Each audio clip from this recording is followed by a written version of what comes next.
Hello, everybody.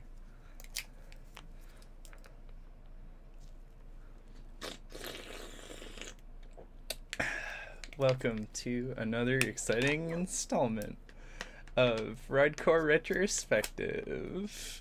I have not slept in over 24 hours. I'm wearing my favorite turtleneck again. And I'm gonna enjoy some peaches so that I don't die. Today we're gonna be listening to Amaryllis again, but this time the first two Amaryllis albums. We're going to continue going in the backwards chronological order. Last time we heard Ouroboros Boom Bang and the other one, Away We Go. That's the one. Hope you don't mind my slurps. But yeah, stretching back. This is the second Amaryllis release, Calliopes, and it is from November 2016. I'm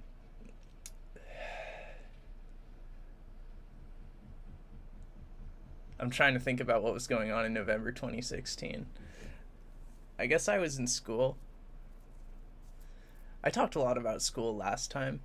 I think I was just in school still, but earlier, before.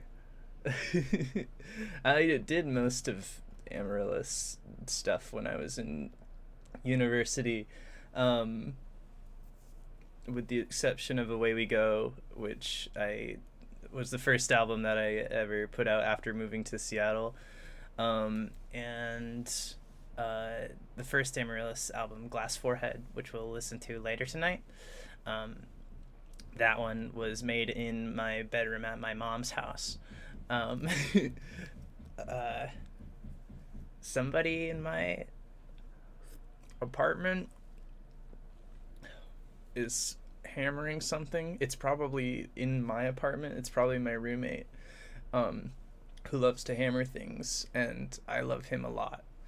So everyone will simply have to deal with his hammering noise because I love him too much to tell him not to do that. All right, let's get it popping. Let's get it going. Let's listen to Calliopes. This first track, I haven't listened to this album in a long time. I haven't listened to this one or Glass Forehead in a long time, so this will be fun. I remember digging all of this. Like even when it was new, I liked Calliopes. I'm gonna be burping a lot on this stream. I hope that's okay. A lot of this album and the other album that we'll hear tonight are super focused on original composition. There's almost no sampling of almost anything in any of these tracks. I think the exception will be Calliope Lime, the second track, where Snoop Dogg saying smoke weed is present. But I don't know. We'll see. Let us begin.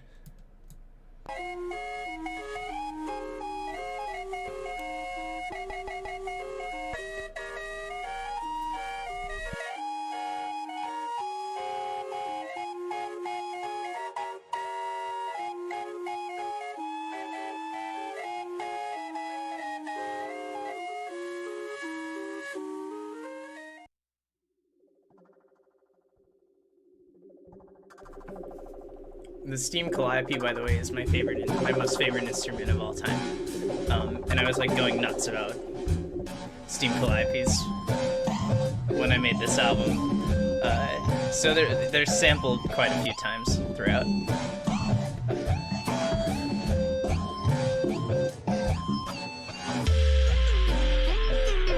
I guess that kind of defeats the statement I made earlier about there being, like, no samples in this album. I totally take it back. There are fucking Steam Calliope samples all over this album. I'm fucking brain damaged.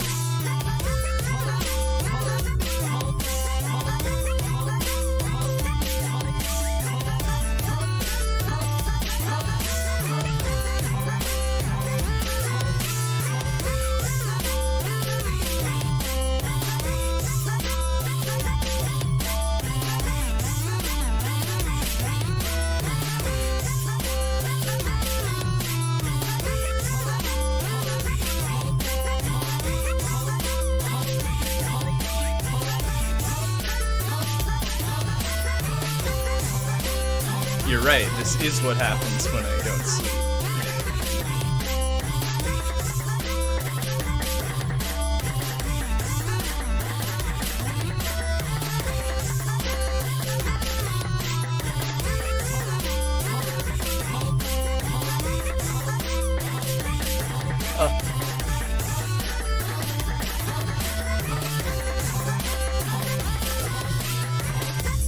Those, like, very crunchy, like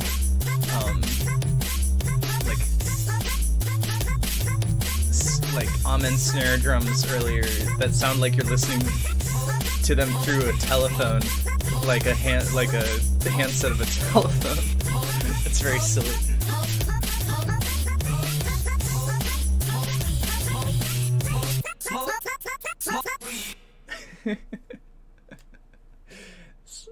Oh, okay. This one, track 3, Calliope Violet, is a huge favorite of mine.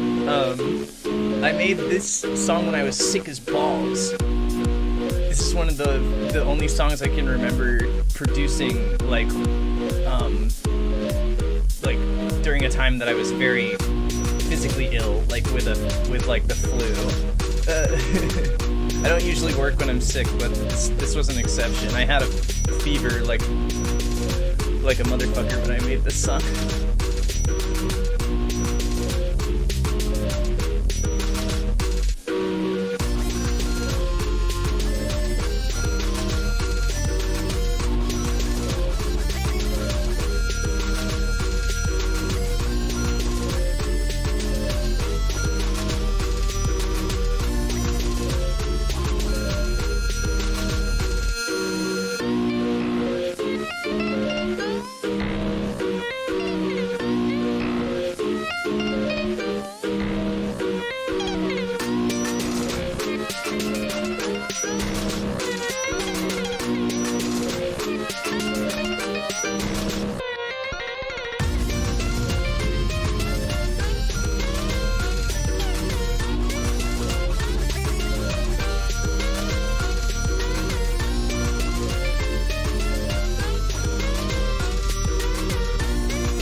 I love that song a lot. Um, Whoever just sent me money on PayPal, I assume that it's you, Wasted Sunset. Thank you so much for doing that. I really fucking appreciate that. I've like I got mouths to feed these days. Like I've got a lot of friends like who've sort of like fallen into my life recently and like started to play like a majorly like important and like fulfilling and like wonderful role in like my daily life. But like they're still like new to the area and trying to get on their feet and stuff, and like COVID is really hard for like people trying to job search and shit, and like they can't get unemployment because they like just moved here and like all this other shit. So like I've been doing, like me and my wife have been doing everything we can to like help them out, and so like any money like right now is like super fucking useful to us. Thank you so much. Yeah, if anybody else wants to toss me anything, paypal.me/forlung. I don't want to like plug too hard because like we're here to do this thing, but like if you're feeling it, like we could use it, just to keep food in our friends' mouths and a roof over their head for another month. Thank you so fucking much. This one, I think this one is in a time signature. And I think that the time signature is probably 3/4. Let's see if we're right. I'm so sorry. No, I'm not.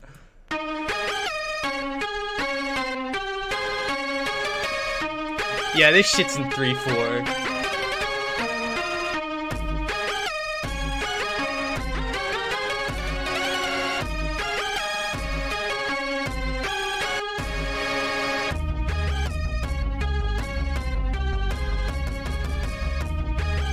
I've never heard of Gibber. Is that like Gabber?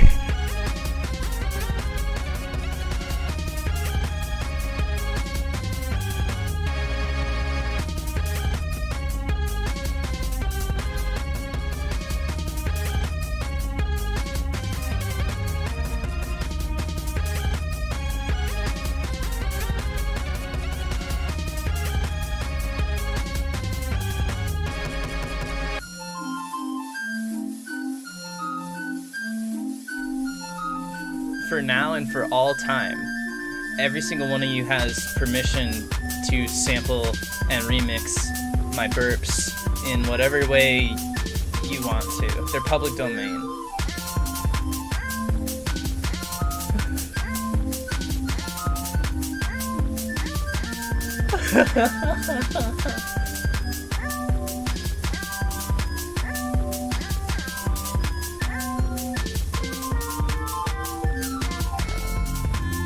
I have always made clown music.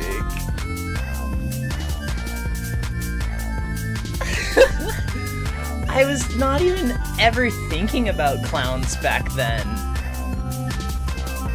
But this is clearly clown music.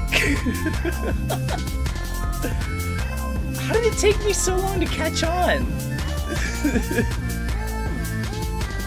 I love being a clown.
I've always made clown music.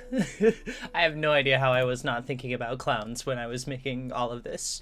The clowns were not present in my mind whatsoever back then.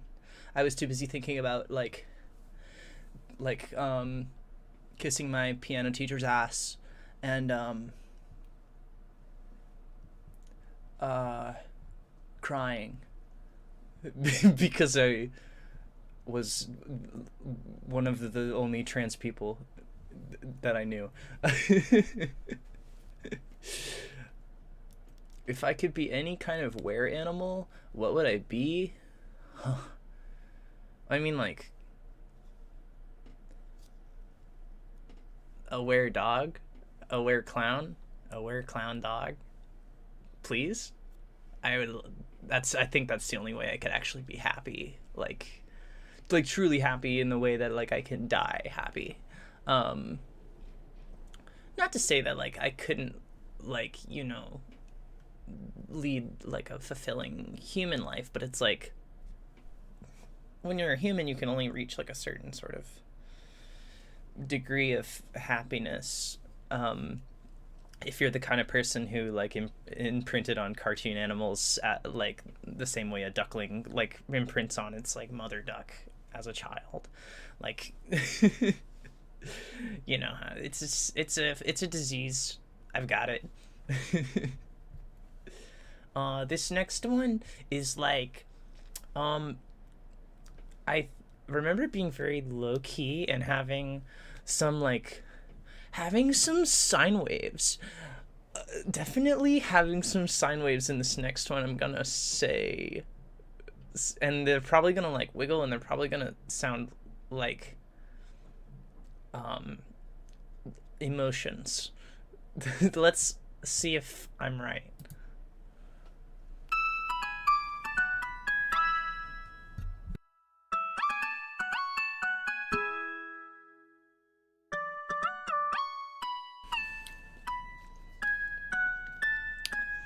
Hickey Smash, I love you. Thank you for sending me this puppy. They're all over me and my wife's whole bedroom now. There's one there. There's one right there. And right there and right there. And they're like over there too. And on the door and by the bed, we got them. We got them all. I love you.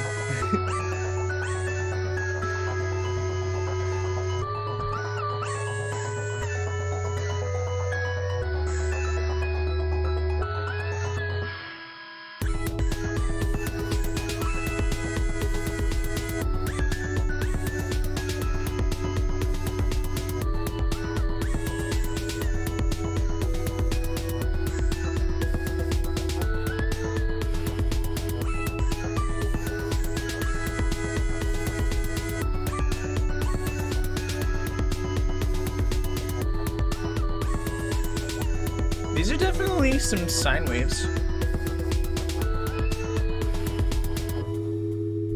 Oh, these are definitely some sine waves.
I'd say as far as this album is concerned, this song's probably the gayest.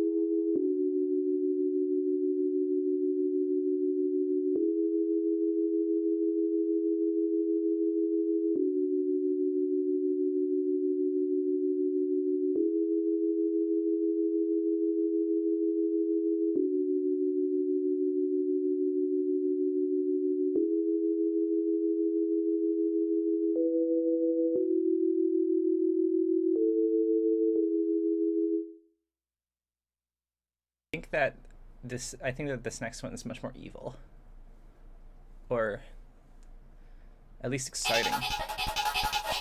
What's the difference?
That one was fun. I like that one.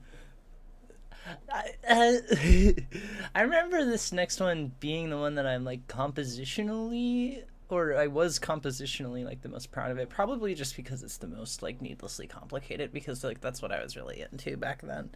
I was very into like maximalism, and I guess I still am. But first of all, thank you.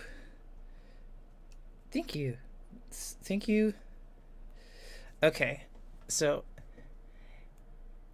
you sent me money and you sent me a note that says your name is pronounced like alien without the en. So does that mean that your name is pronounced Ali, or does it mean that it's pronounced Aliad like it's spelled?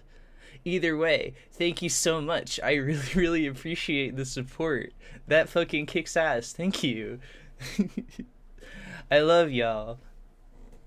Okay, do you want to hear this song? I'm not gonna wait for any of you to answer. I'm just gonna play it.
Wow. I remember why this one's my favorite now. It's because it's really good. Ailey, thank you so much.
Yeah, that one slaps. I like that one a lot still.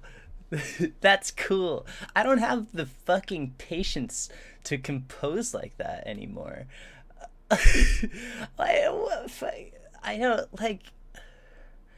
don't have enough like dopamine in my brain to do stuff like that anymore. I feel like I don't know, or maybe my dopamine just comes from a different place now. It used to come from there. Now it comes from some other sound or some other way of doing it. I don't know. I'm doing different. The way I do music now is so different than this.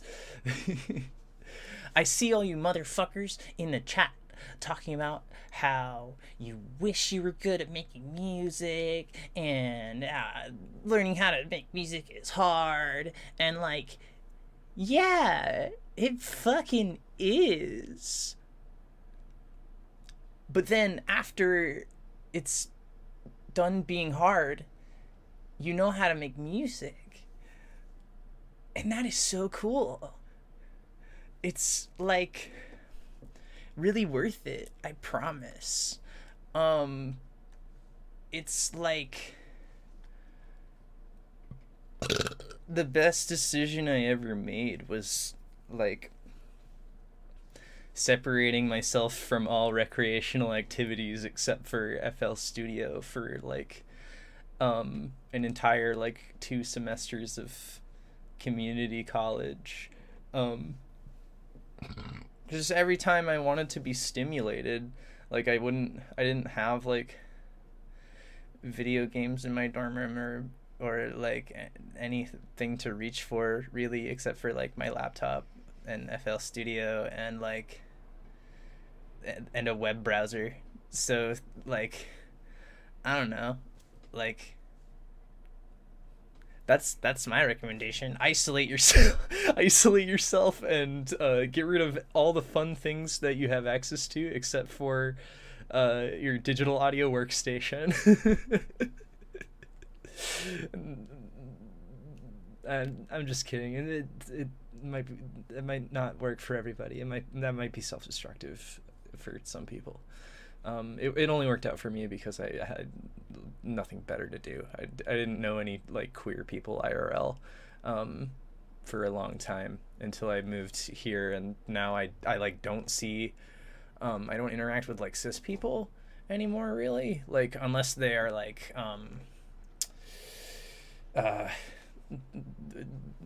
workers working their jobs who I have to interact with in order to like exchange currency for goods and services. Anyway, make music is what I'm saying. It doesn't matter if you hate it. You're gonna hate it. You're gonna hate everything that you make for like a long time. Just what is important is that you are making it. Going into like a skill, like learning a skill with the like mindset of like I can't do this as good as another artist, or like I can't do this like according to like my standards of like quality or whatever, is like that's capitalist brain poison. Like believing that you have to be good at art, or that art can be good or bad, is like really just like a competitive like sort of toxin that is like baked into us from like generations and generations of like competition in every area of life. That it's not necessary. It's like creating art with the intent to stimulate yourself is like the only way you can really like get like maximum fulfillment out of it. It's like touch the instrument, touch the computer because it is making sounds at you, like, and you're putting them on top of each other and you can hear them. Like it's stimulation. Like take that and like fuck with it until it stimulates you in a way that you like. Click on shit, drag and drop shit, pull and stretch everything, just fuck with all the buttons until it sounds different, and it sounds a way that makes your ears go ooh. And then like put it on the internet or whatever. It's like, even if you absolutely hate something, if you put it where other people can see it, at least one other person will see that thing and hear that thing and be like, that's my favorite thing.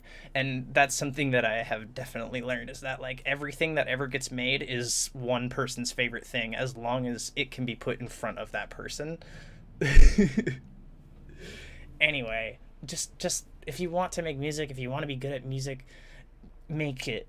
Make music, make noises, just make.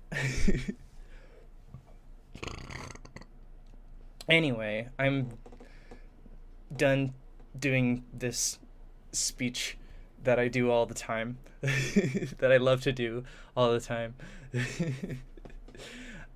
This one, the second to last track on this one, is still one of my favoriteest Amaryllis ever. Oh my god, I'm burping so fucking much. My acid reflux is fucking killing me.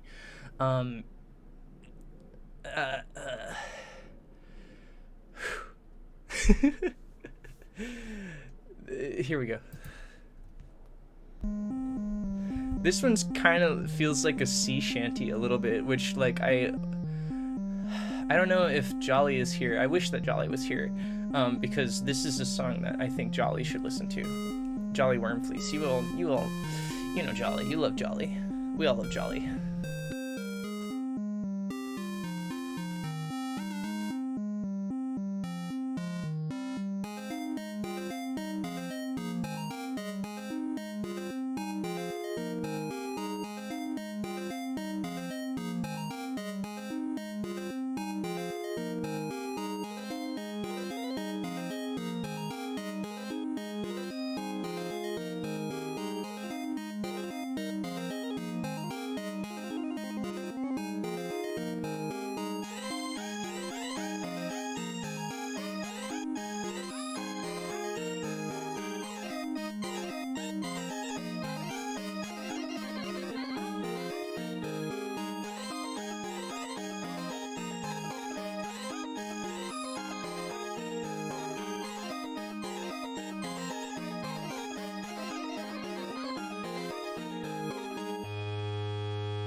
Yeah, still a big fan of that one. That was the one that I opened my first ever live show in Seattle. I opened with this song, and it was to like 100 people, like packed into this little ice cream parlor slash arcade place that was not supposed to be holding 100 people in it. And like I opened with this, and I think that like it.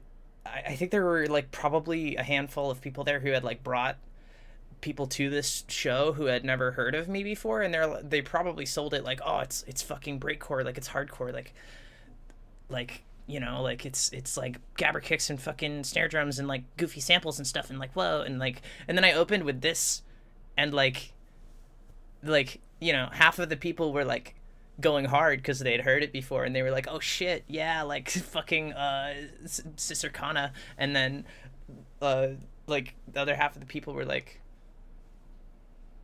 like, is this like a weird like chip tune, like waltz, like what's going like, and then it like kicked into some other song, and everybody was like, oh fuck, like uh it was cool. This next one is called Tater Fugue in C sharp major. I don't actually really know if it's like legally a fugue. I did it for like an assignment. I like remember feeling almost nothing making this next one, so I'm gonna start playing it, and I'm gonna go pee while it's playing.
Yeah, I don't know. I still feel nothing when I hear that. It's pretty academic.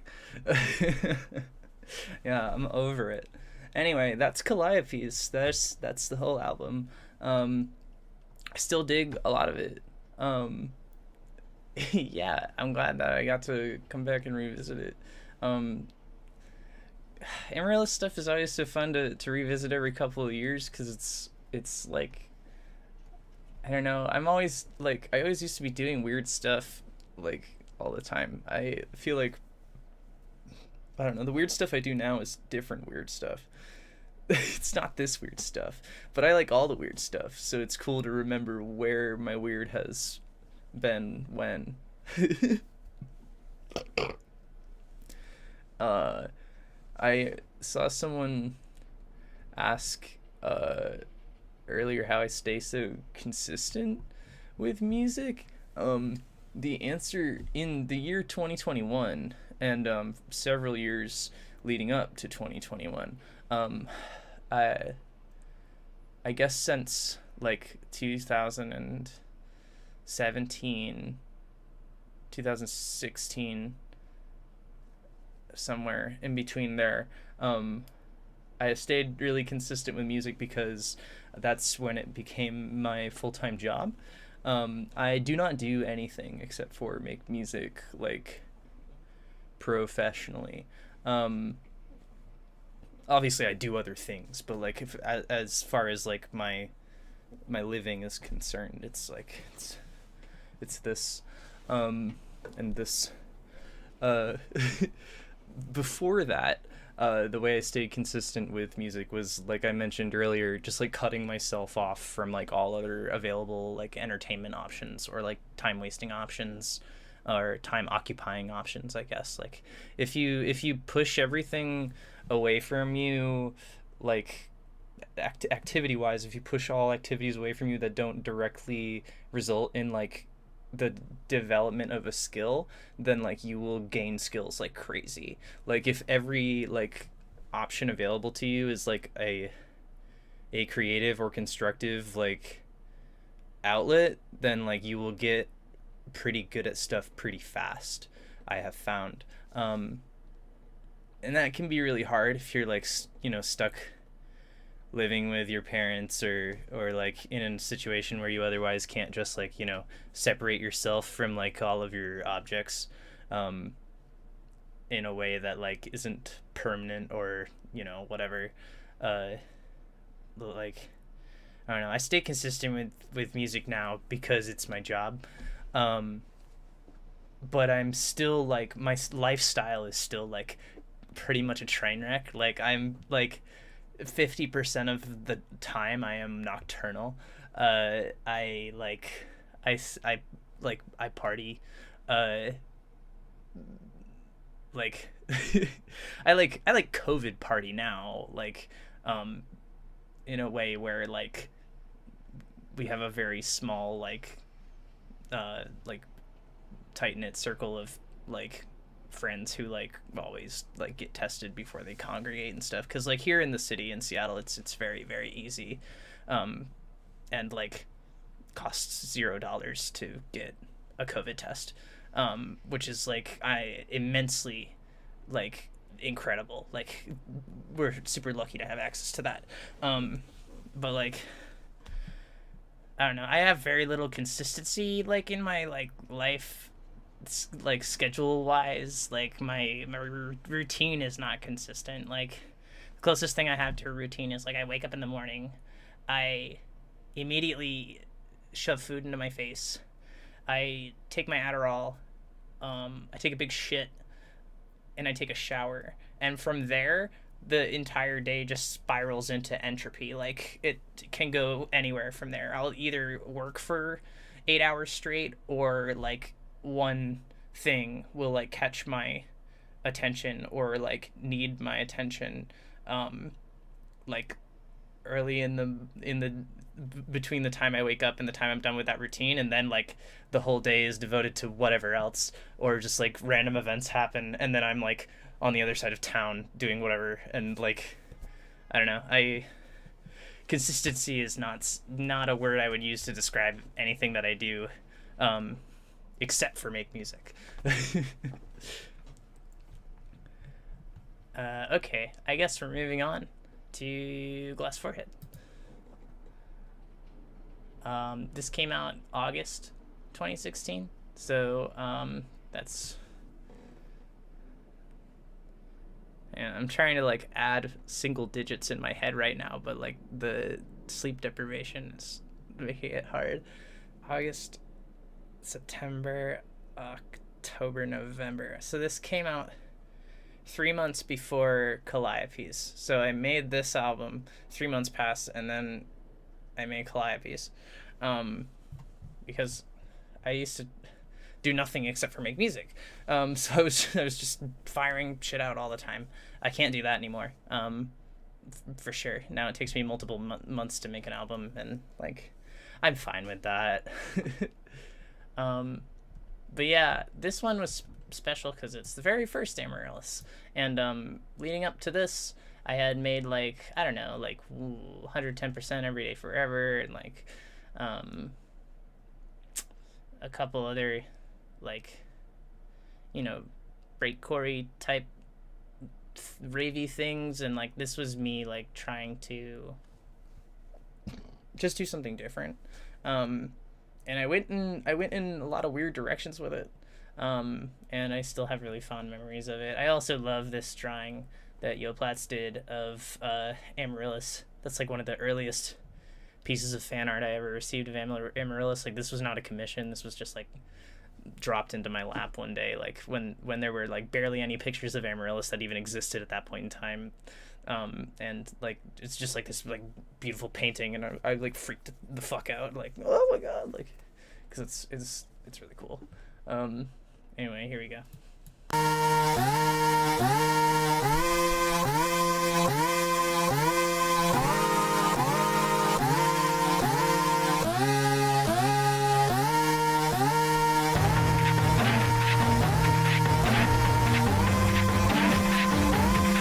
Tokyo, I love your fan art. Thank you so much.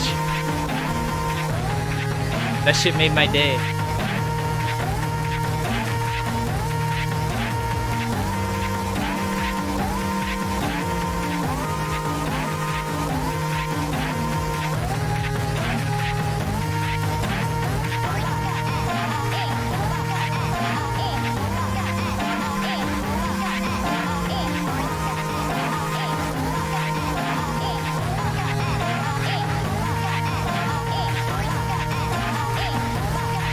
Yeah, fucking...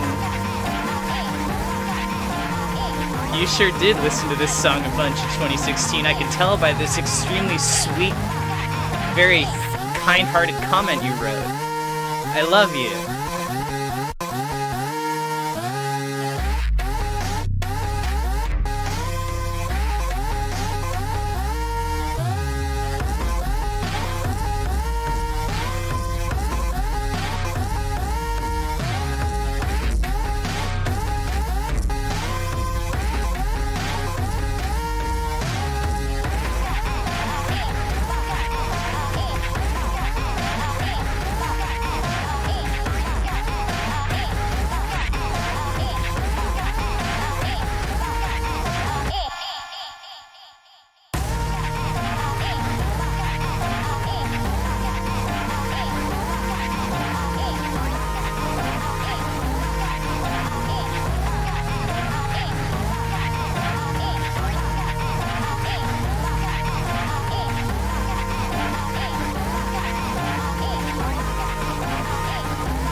I still really fucking dig that song, like, texturally.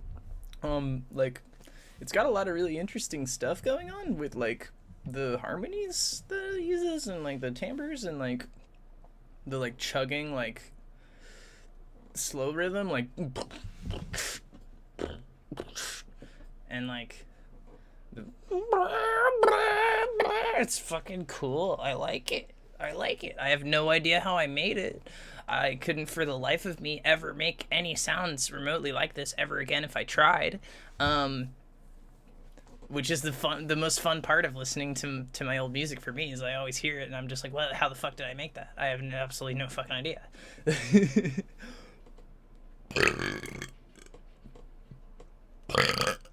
Oh my god. Oh, help. Okay. This next one, track 2, which is called Guess Who's Coming to Your House After School, is actually a song that was originally on this super incredibly old album of mine, from back when my alias was Forlung Boy. So you know it's ancient history. Yeah, October 2014. This song originally sounded like this. I drew this album art, by the way. I used to draw these fucked up weirdos all the time. They're called ridiculoids. And there's the fucking local Wolfgang again, howling at the goddamn moon.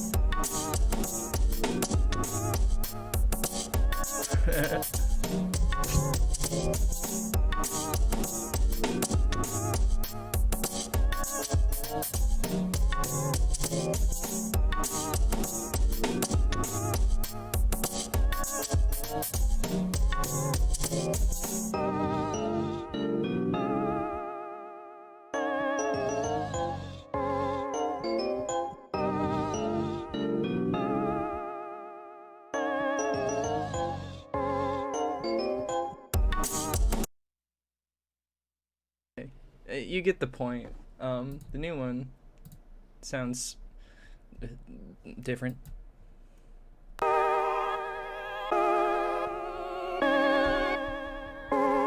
lot more Earthboundy. This is probably the Earthbound sound font, actually.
So yeah, really spiced up from the original version from 2 years prior.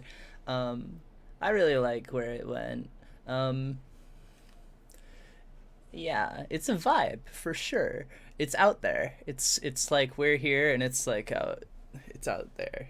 And it grabs you and it takes you out there with it, and it's like, whoa, guess who's coming to your house after school? This one's Pillsplitter. I'm pretty sure this one's probably in a time signature, and that time signature is probably 3/4.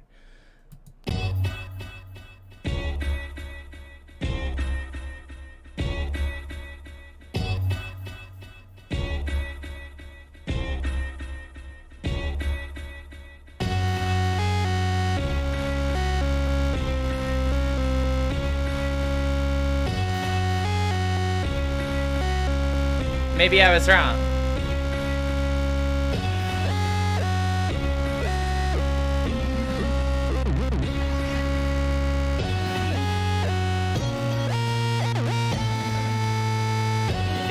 Is it in 6/8 time? I don't know how to count. Somebody who knows how to count can tell me if they want to. I could go to the grave without knowing, and I'm fine with that. 7/8? No, I would never make a song in 7/8. I have no idea how to compose in 7/8. A bold guess, though.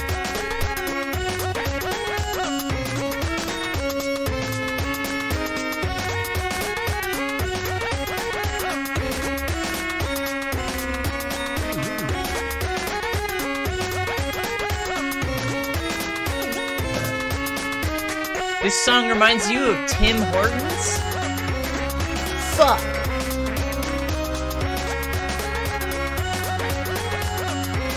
You designed your persona in a Tim Hortons while listening to this? That kicks ass.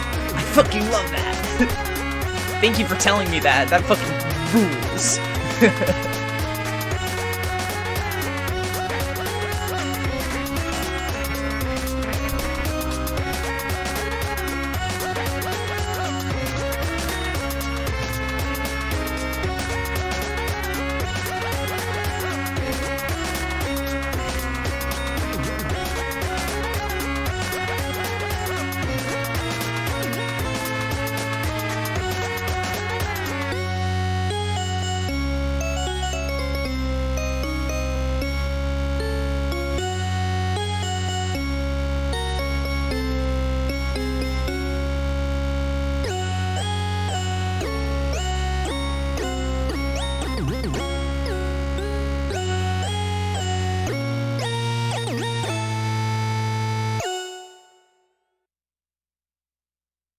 Alright, this next thing that I'm about to say has nothing to do with the song or music in general.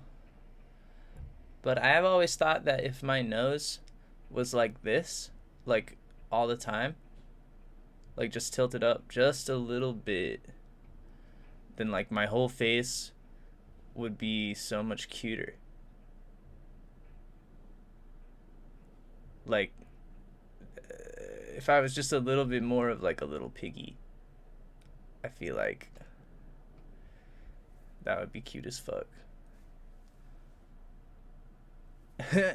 Anyway, I just wanted to share that with the class. I'm probably gonna pee during this one too, because this is kind of a longer track, and I have to pee again, and I'll continue having to pee, because that's really the life that I'm living 24/7 all the time. Okay, BRB.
Damn.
Oh man, I forgot how like emotional and sweet that one is. It's really like it's like a bittersweet, like overwhelming, like exhale, like, you know. Fuck. That was making me kind of emo.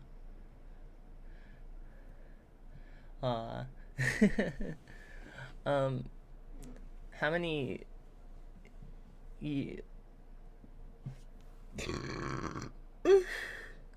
how many years have I had this pharmacy hat? Oh my fucking god, I've had this since before I started transitioning, I'm pretty sure, so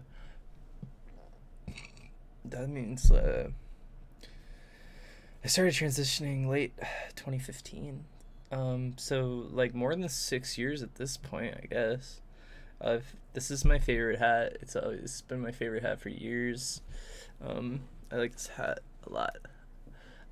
It's been with me on many adventures. It looks cutest backwards, but I'm wearing it frontwards because it's easier to wear my headphones that way.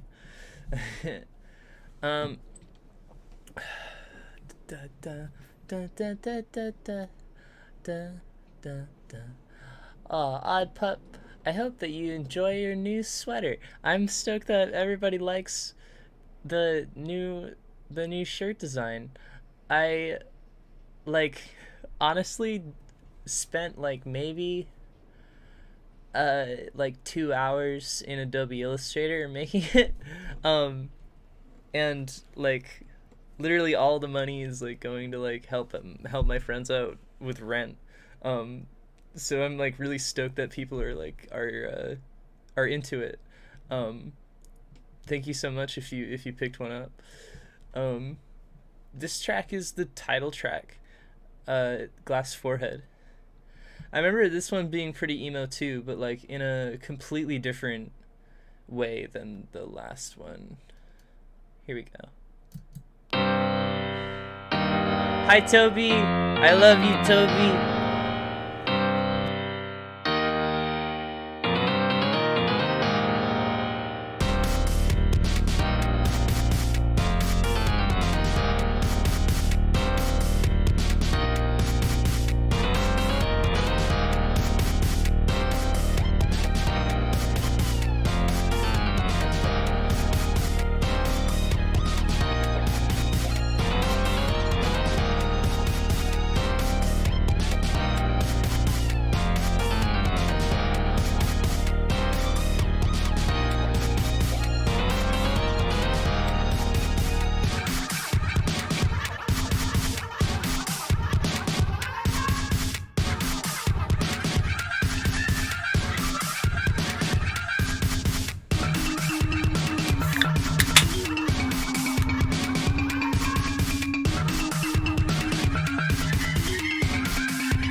Yeah, that one's neat and interesting and has stuff going on in it. During university, I tried to this is one of the two songs that I tried to arrange to be playable with two hands on like a normal piano, for my like semester like project, like my final project, for like the whole semester, how I wanted to take one of my songs and arrange it for a single player with a single piano, and I tried to do it with this song. It did not work out, but as a result, the part in this song that happens a bunch of times where it's like chord, note, no, chord. I used to have that in muscle memory to like play on the piano because that's as far as I got with it. And I wish that I still did. I've been trying to refigure it out for a while now. Still haven't got it. Anyway, that's a fun little fact about Glass Forehead. The song that I actually ended up going with for that project was Trap from 110% Everyday Forever. And so if you can sight read and play piano, and you want the sheet music for Trap, the song I made in 2016 where I sampled like Bailey J at AutoCon 2004, like getting yelled at in the registration line, let me know. I'll hook you up with that sheet music. It's actually tight as fuck to like I'll talk more about that when we actually do like a retrospective on 110% Everyday Forever, or as I will henceforth refer to it, 110 EDF, because that's like one of the quintessential, I feel like, Forlung albums. That was a big one for me. That one really broke through a lot of barriers for me. It was the first real like breakcore like album I ever made that like felt like breakcore. Yeah. Anyway, this next song is 7 minutes long, and I don't remember much about this version of it. There's a VIP. This song is called Little Jaw. There's a VIP version of it that stands for Variation in Production, if you didn't know, which just is a fancy way of saying like a producer made a remix of their own song. There's the VIP that I did of this, which I like a lot. That's just hella maximalist and hella cute, hella fun. I don't remember much about the original version. I think I sampled Lauren Boasfield on it, which wouldn't surprise me because I've sampled Lauren Boasfield plenty of times, especially back in this time period. I'm pretty sure I still hold the record for like artist with the most Lauren Boasfield covers. I've done 3 Lauren Boasfield covers. I don't think anybody else can claim to have that many or more Lauren Boasfield covers. Not really like, not like it's a contest or anything, but I appreciate having that little bit of trivia to hold close to my heart.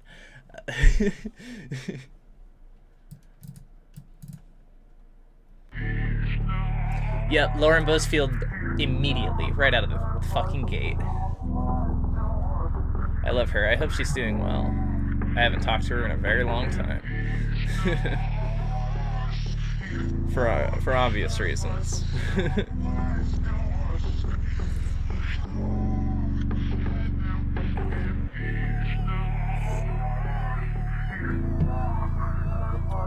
I don't think that she like dislikes me or anything though.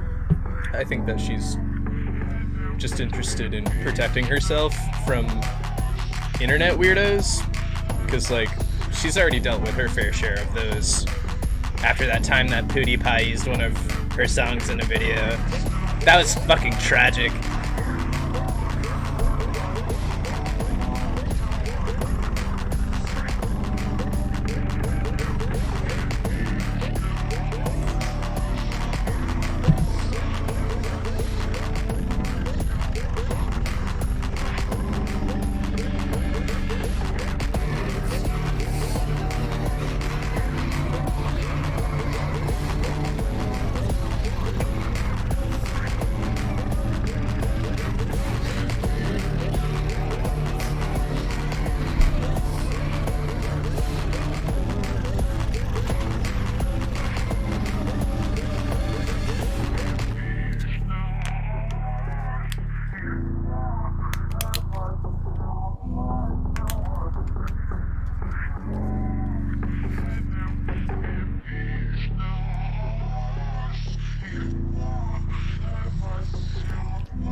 This one.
I have no idea why I didn't just like post this as a Lauren Boesfield remix.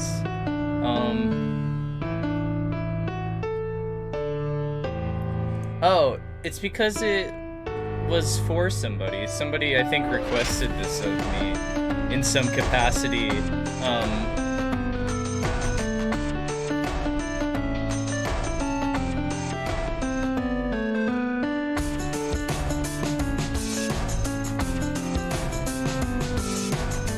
person, Eva, who this song was made for, I remember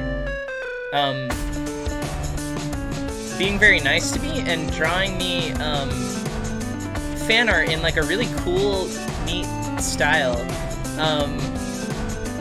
But I don't think they've either changed identities several times since then, or they simply have left my sphere. But wherever they are, I hope that they're doing well.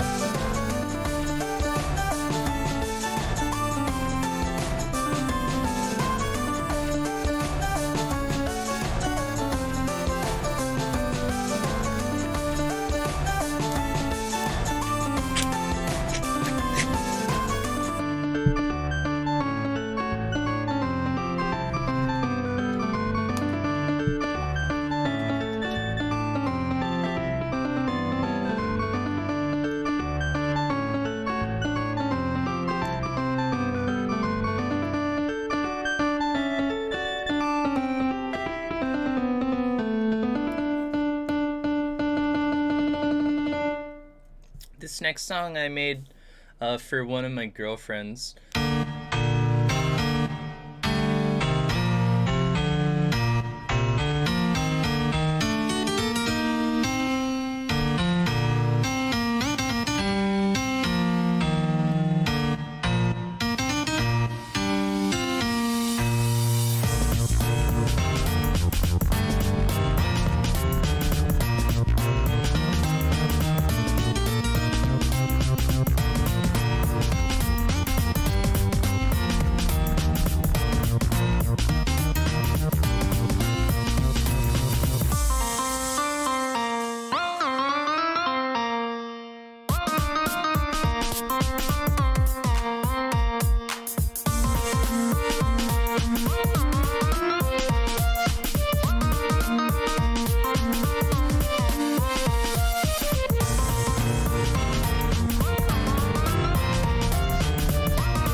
Yeah, I made that song for the first time I was ever in a poly relationship. I was in a triad with these two girls who are both very cool. One of them was named Samantha Carter. She was extremely talented producer. She's done a lot of like footwork music and a lot of other various sort of breakbeat and like stuff kind of bordering on like hardcore, and she's a total sweetheart. She's like hanging out with pigs a lot nowadays, which I think is tight as fuck. She's like helping out on like a farm. Sam's the shit. I love Sam. She's always tweeting about like goblins and shit, and I love to see that. Our other girlfriend Natalie is also cool as fuck. I haven't talked to her in years, cause she's off doing her own thing, and like I can respect that. But this song was for her back in the day. It was like a, I guess like, expression of like how she made me feel, you know, gay shit, like whatever. But yeah. I do miss both of them a lot all the time. I think that they would probably both still be like really, really fun to hang out with. Anyway, I don't feel like wrapping up the stream yet. So like we might as well just like Might as well just tackle the elephant in the room, right? Like, Cat's Cradle. This one. Oh, where to even start with this one? Um, oh, I'm sorry. I gotta pee again. There's gonna be there's gonna be a minute of silence starting right now, and then I'm gonna come back and I'm gonna lay some shit on you because this album has all kinds of fucked up shit going on with it.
Hey y'all, I am back.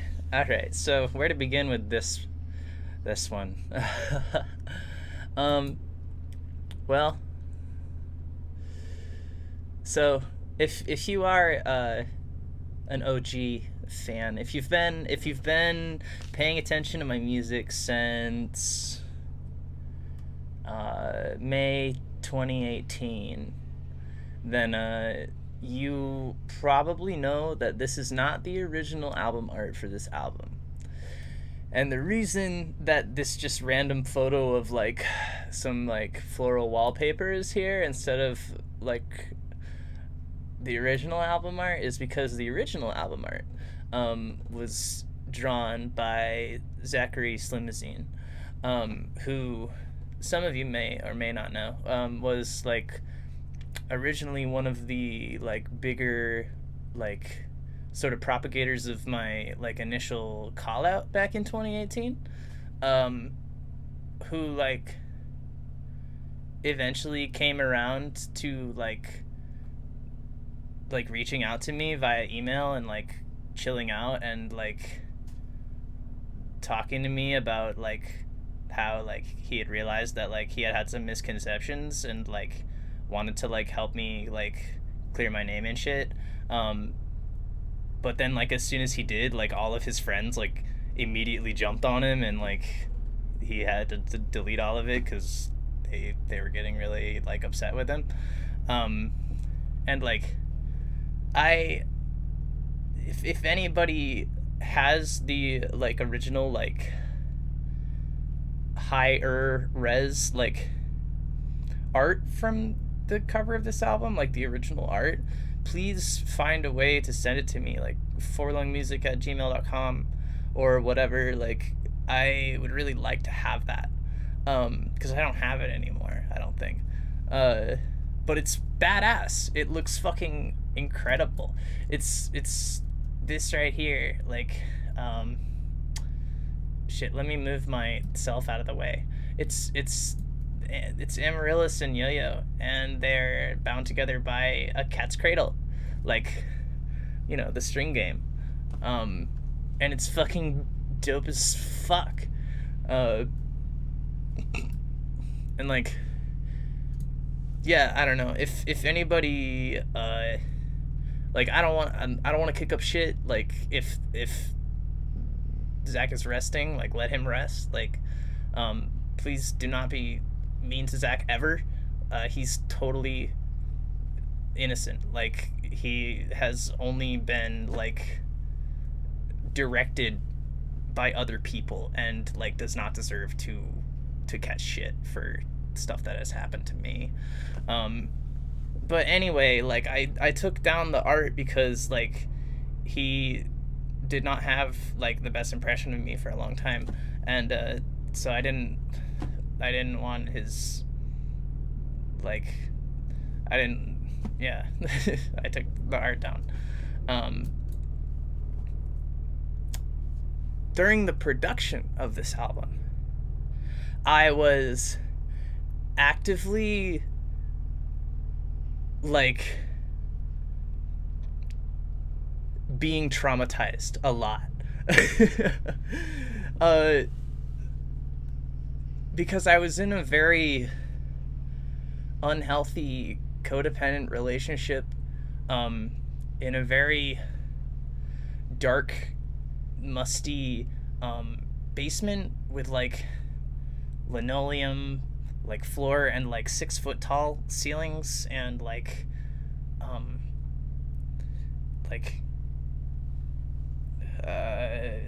just in really tight quarters with just like a partner that I was really having a lot of conflict with. And like I wrote a song about it. It's on the second Rat King World Champion. It's on this one right here. It's this song right here, Basement Room, if you're ever interested in listening to it. But like, it's whatever. Like, I mean, it's not whatever, obviously. It's a huge, like, it was a pivotal event in my life that like led to like a domino effect that like really changed the course of everything for me, forever. And I don't think I would change anything, honestly. Like, I'm really, really lucky to be where I am, and I'm really, really lucky to know the people that I know, and to love the people that I love, and to be loved by the people who love me, like, both online and IRL. Like, I have like the most amazing like IRL support network that I could have ever imagined having. I never imagined having like friends who I could really consider family. Like, I'm extremely fucking lucky, and I don't think I would change a thing, honestly. But a lot of it hurt. A lot of it really hurt when it was happening, and like an amount of that shows through in this work.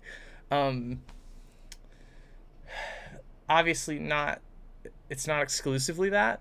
Like, there's a lot of other vibes mixed in, but like when it hits, like when the depression and the anxiety and the hopelessness hit in this album, like, it hits me like a truck, because I remember everywhere I was, like, and everything that was going on with me, like, when I hear this shit, because I was just sitting in that basement, hunched over this little fucking Toshiba laptop, making these songs, trying to pretend that I didn't exist, like taking like tons of massive bong rips, and like just trying to like be deleted as often and as thoroughly as possible, so that I did not have to feel like I was occupying that space. Like, and yeah, like, anyway, we're gonna listen to Cat's Cradle, y'all and me together, and like, I love you guys a lot. I don't like, it might not be the best idea for me to do this, like, you know, on like so little sleep, but like, honestly, I feel like if I don't do it now, I'm never gonna want to do it in the future. So I feel like now is probably the time. I'm probably gonna hear some shit on it that I like still enjoy for like various reasons too, because it's like during this time there were like a lot of things in between the bad shit that was good. Like, I was being exposed to a brand new scene in a brand new place. Like, I had just moved to Seattle and like was meeting real life ravers for the first time, and they were showing me so much kindness and compassion, and like were so interested in getting to know me, and I'd never experienced anything like that before, because I was from the middle of the woods. Like, I'd been living in isolation like with my partner for like the better part of a year, and like we never saw like other people a lot of the time. We had one other couple that we were friends with, and they were like a 35-minute drive away, so like we didn't see them that much. We didn't see anybody very much. So I was coming into this whole new world where like all these people were like very excited about like me and my work, and like it really amplified tensions between me and this partner who was very used to having me like be the only like person, like, you know, in each other's lives. But anyway, like, let's do it.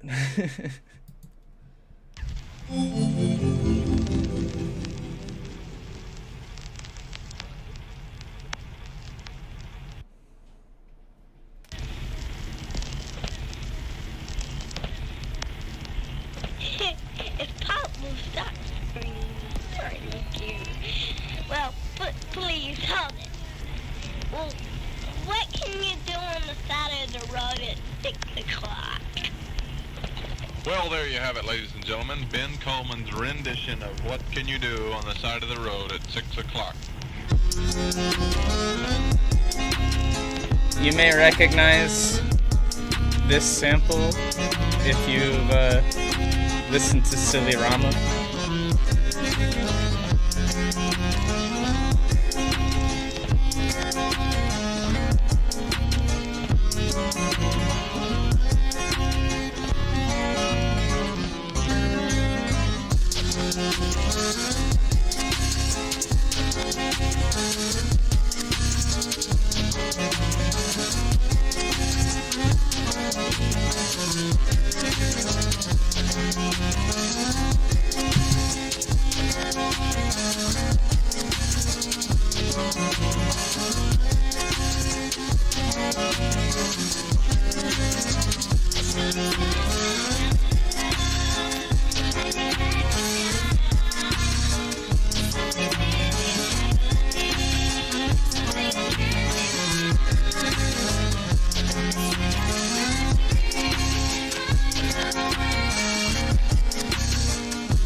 Человек и кошка.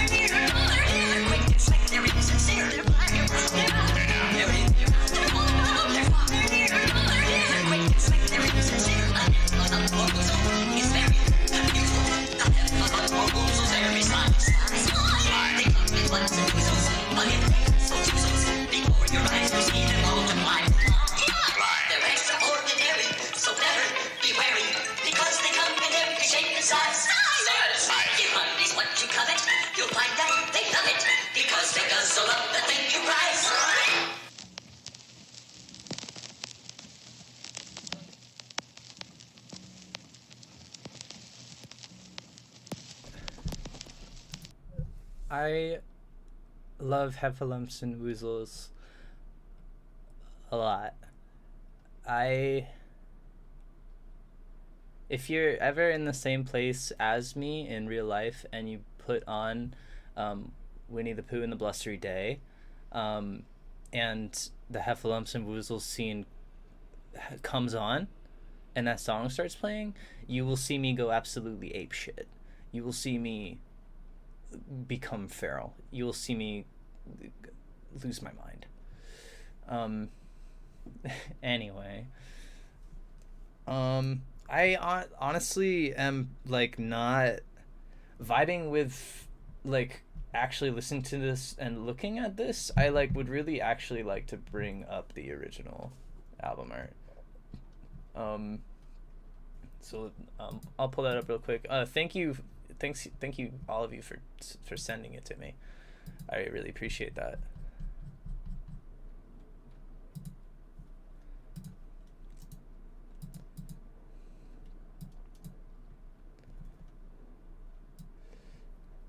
All right, cool.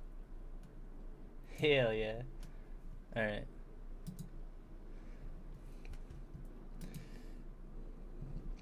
I wish that it was not on a... There. That will suffice for now.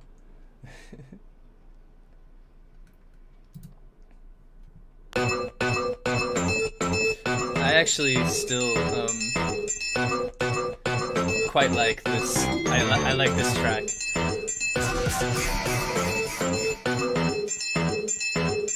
I am always moved by that seldom used treasure, the sweetness with which most girls can sing.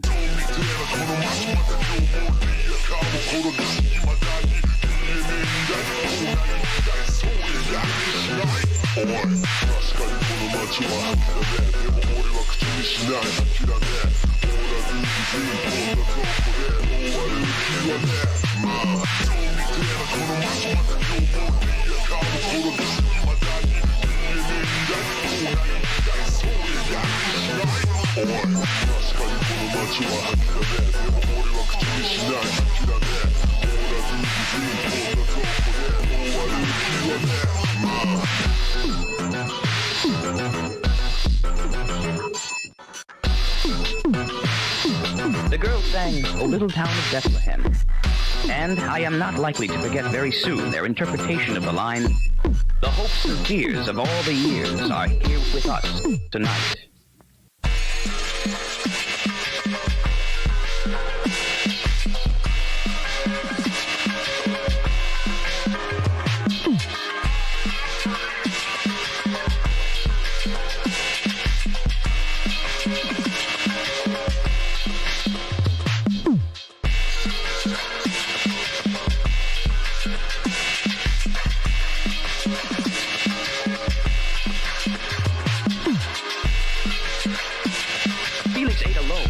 Every day. It was a rule that no one was to sit with him, to interrupt his chain of thought.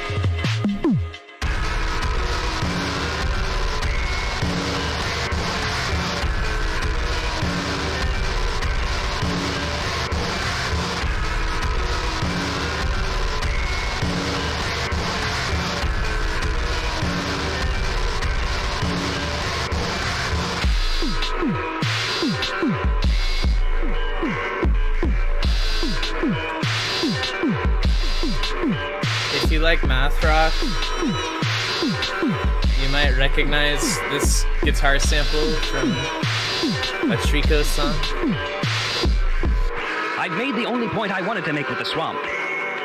If the streams flowing through the swamp froze as Ice 9, what about the rivers and lakes the streams fed? They'd freeze, but there is no such thing as Ice 9. And the oceans the frozen rivers fed? They'd freeze, of course, he snapped. I suppose you're going to rush to market with a sensational story about Ice 9 now. I tell you again, it does not exist.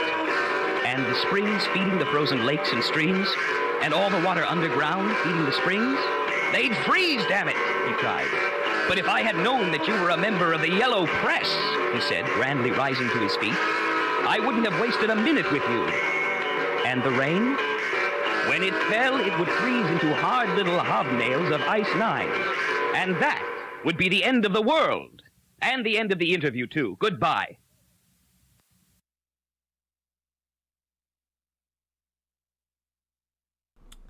That, all of the dialogue in that one is sampled from the book Cat's Cradle by Kurt Vonnegut, which I guess is, like, spiritually what this album is named after. Not, like, really for that many thematic reasons that I can articulate in this moment. I was pretty fucking dissociated when I produced, like, a lot of most of this album. But I've always really loved Kurt Vonnegut a lot. He's always been my favorite author. So being able to finding out that, like, some of his like audiobooks are public domain was, like, very exciting for me. This next one, Reruns Forever, kicks ass, honestly. I think it's probably one of my faves from this album.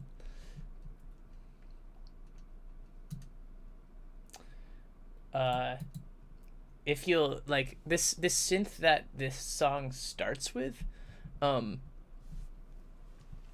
you might recognize it as sounding extremely similar to the lead synth in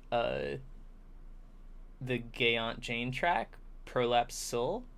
If you're, like, a Money Club person and you have Gay Aunt Jane's Static Caravan of Psychosomatic Crisis, listen to this song and then listen to that song, and you'll notice that the lead synth sounds really, really similar because they're actually both a heavily manipulated sample of a different song that I didn't make. It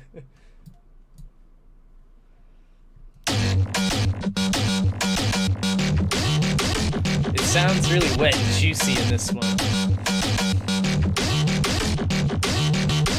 I gotta go pee again.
I forgot AWOL Nation was in this one.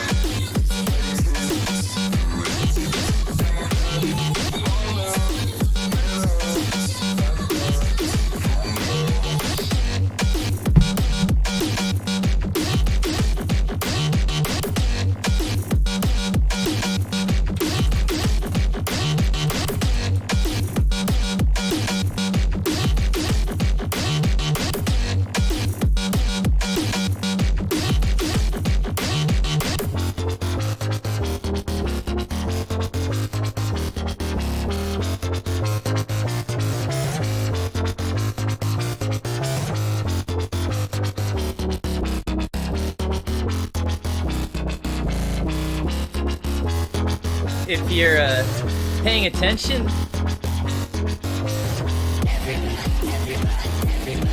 this synth sample also is in another song. If you can tell me which one it is, I'll give you a high five. I don't know.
Yeah, I think it's actually probably good that I'm listening to this.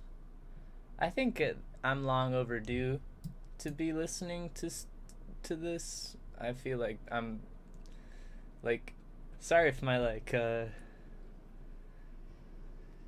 dialogue is lacking. I feel like I'm doing like some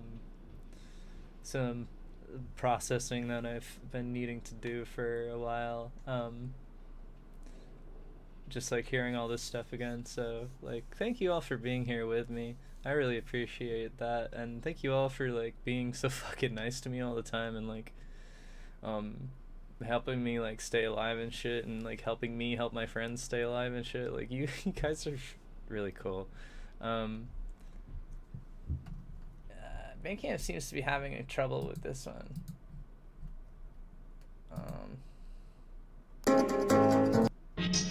There we go.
Let me talk fuck with you.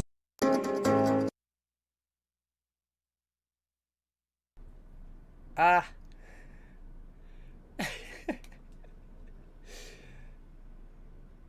It's so weird how, like, God, I don't know, putting, like, pieces together, like, about, like, when I was making all this music, like, I was trying my best to feel nothing. Like, I was trying my best to zone out and not be, like, I was trying my best to just be forlorn on the internet and, like, not, like, be a person in real life, because it felt like being a person in real life was too painful, because I, like, was so, like, I was in this exciting new place with all these exciting new people, but, like, I felt like I couldn't participate in anything that they were doing. I couldn't get close to any of them because I was so, like, scared of, like, hurting my partner and then, like, experiencing, like, backlash, like, from them in ways that I couldn't handle. And, like, I just, like, I was turned off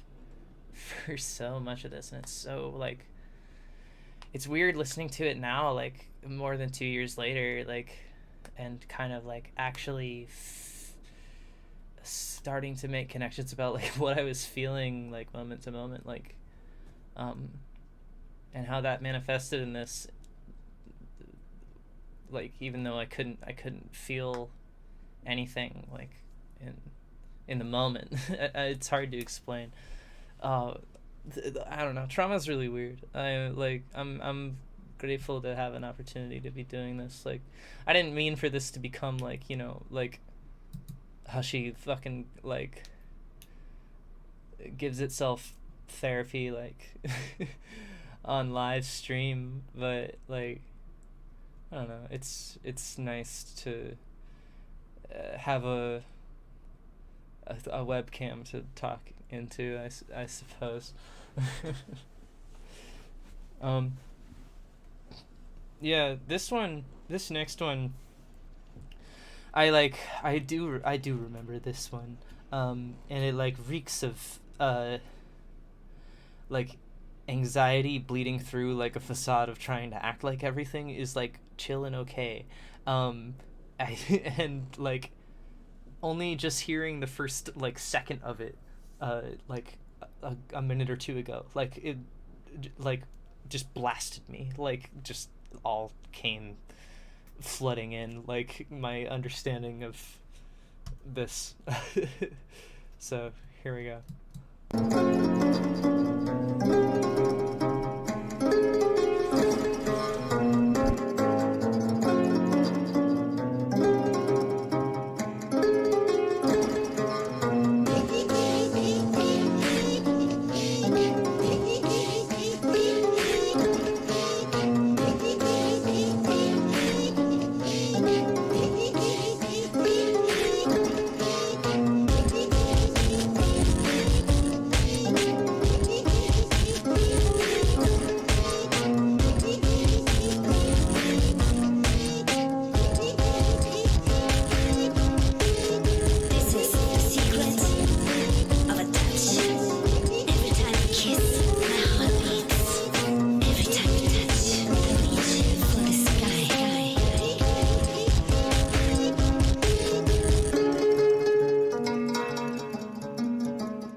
Man, fuck, that shit hurted. It's like so like the like second half especially is just so like belligerently depressed and like, but with like the like on top of it, like it's just like churning depression, like with just like insanity, like blooming from the center of it, and it like oh, that shit like makes a knot in my stomach. That one's hard to listen to. We'll see how hard the rest of them are to listen to. It's important to listen to, though. It's important that I'm listening to this. I don't remember much of anything about this one.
Oh, that one was like actually very beautiful.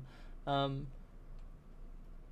the like first half especially, I like, wow, I can't remember, I can't remember, not that one, not at all. A glimmer of hope, perhaps, somewhere in all of that, like, like, that's really, that one was really sweet. I like, sorry, I'm getting really emo. I'm choking up a little bit.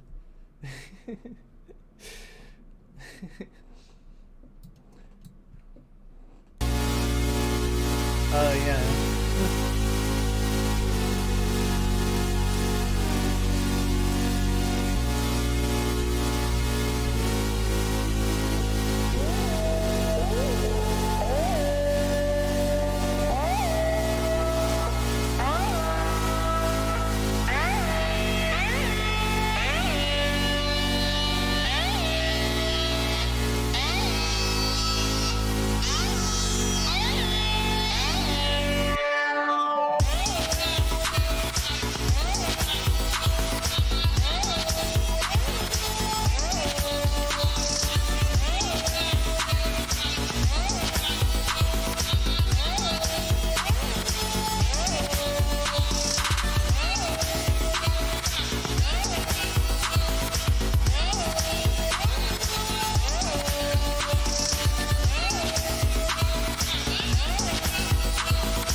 That one ends really abruptly.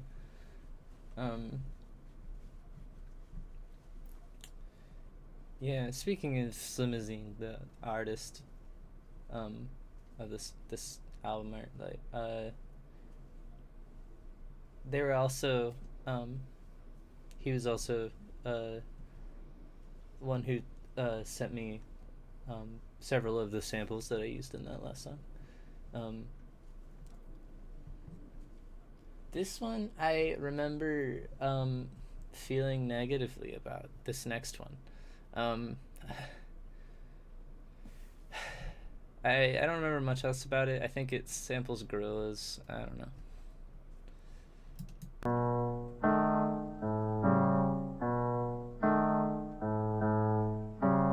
Many centuries may go by, and our names may be forgotten. But we know the truth. You cannot deny us anymore.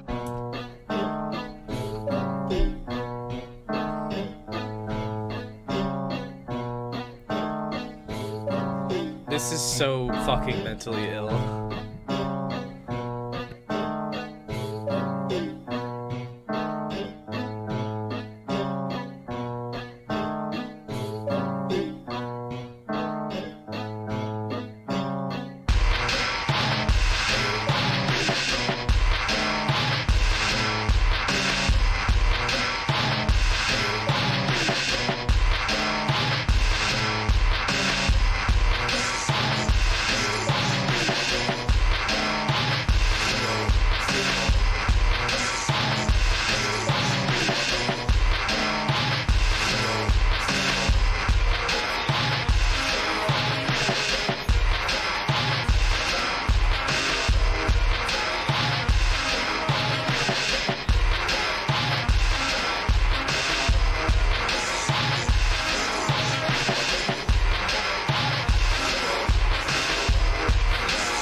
I think that's Amber Supernova back there. Behind the gorillas?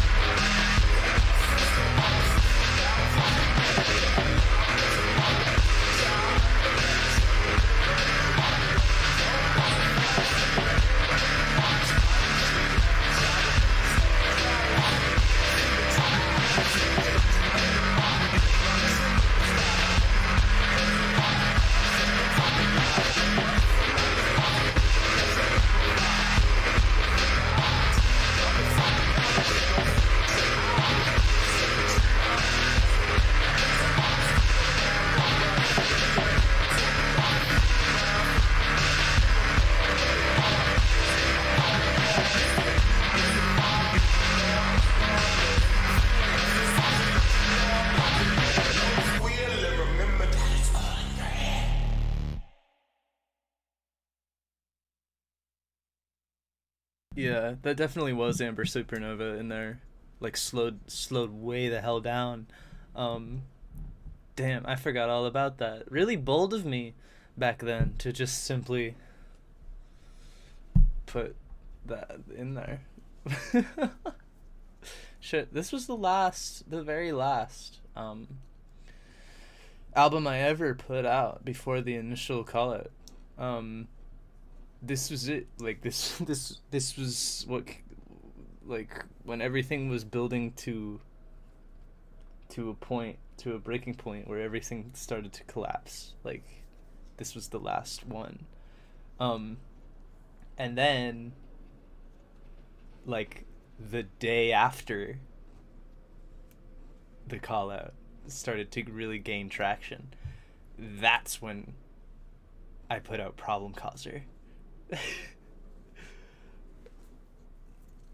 And man, it's been a wild ride from there. God damn. But we'll get into that in later retrospectives. There's still a couple more tracks on this album. This next one, I do specifically remember this one. And with good reason. The reason I specifically remember this next track is because it is the first song that I ever produced in which I used a piece of external hardware.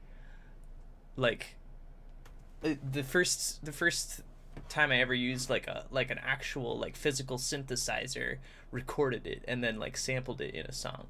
And it was this one right here, the Korg EA1. This machine's almost as old as I am. And it is responsible for the fucking horribly dreary like droning bass line in this song. And that is why I remember this track very well. It's very... This one hurts. In fact, I'll probably go pee again.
This one, I took a MIDI from like an old psychedelic rock song that I really liked, and made it really climactic and dramatic.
forgot there was Calliopes in this song. Fuck.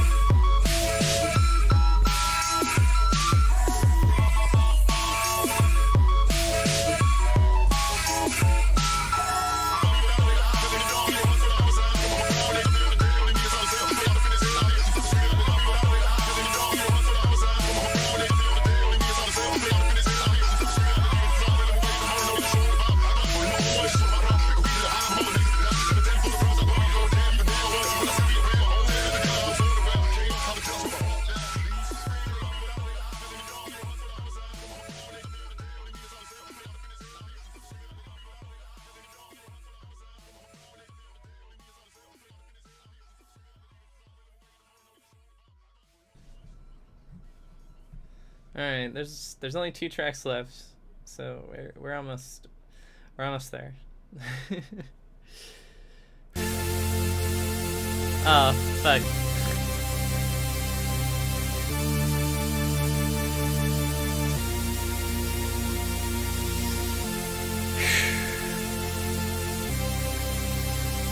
Alright.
It's been a really long 2 years. But at the same time, it feels like yesterday.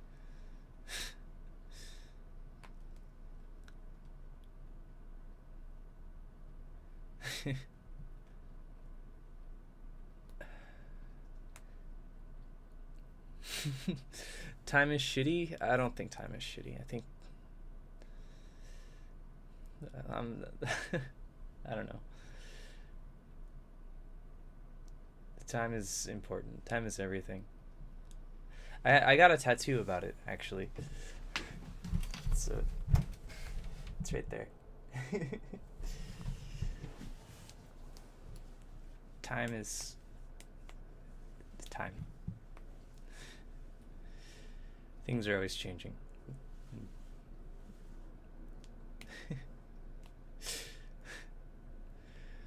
What happened to all my songs on Bandcamp? You weren't able to listen to any of them? There's quite a few of them that are on Bandcamp. There's also quite a few of my older tracks that you can't listen to for free anymore because I've made way too much music, and like I gotta have some sort of incentive for people to help me stay alive, make a living. If you click on the button on Bandcamp that says Forlong Money Club, you can give me money, and then you can have the hundreds and hundreds of old songs. I hate that I fucking just like plugged that like as I was coming off of this like really emotional thing. I don't know, it was just the first thing I saw in the chat, so I responded to it. God damn it. Anyway, like you guys are cool. Thank you so much for like being here for this. Like I don't know, I feel like this is the first time I've gotten like truly like very emo, like trauma emo, like on stream, which I, you know, like I probably wouldn't have made the decision to listen to this album if like I had gotten more sleep. Like it's been a long time since I've slept, but I feel like I'm dealing with it pretty well, all things considered. It's been heavy, but I think it's really important that I'm doing this right now, and the hardest parts are over, and like I'll be thinking about a lot of this stuff, I'm sure, for like in the coming days, and like it will all like be like directly constructive, like directly beneficial to like my understanding of like myself and like where I've been and where I'm going, etc., because that's how processing works. And like, so yeah, cool stuff. Maybe I'll take some mushrooms about it or something sometime. Who knows? There's only one more track, and it's like I'm pretty sure significantly not very emo. I think it's even like kind of footworky, if I am remembering correctly. So here.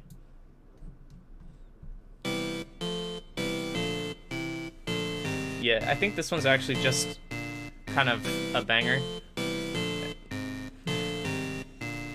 Maybe that's what is needed right now.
Well, that's Amaryllis. That's all of Amaryllis.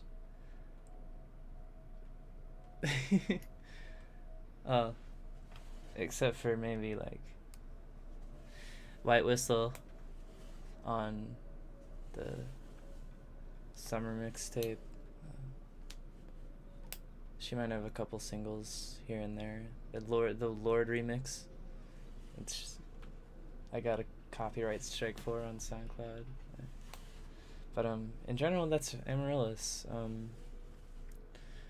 Neurotic, obsessive compulsive, hoarder weirdo cat obsessed with black magic and MMORPGs. Always wears socks. It's never barefoot.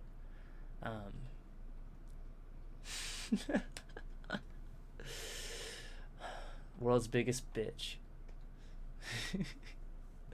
And that's the cat. Thank you all so much for being here and doing this with me. If you want to, I can stick around for like a little bit of Q&A, like if you guys are interested or have questions to ask me.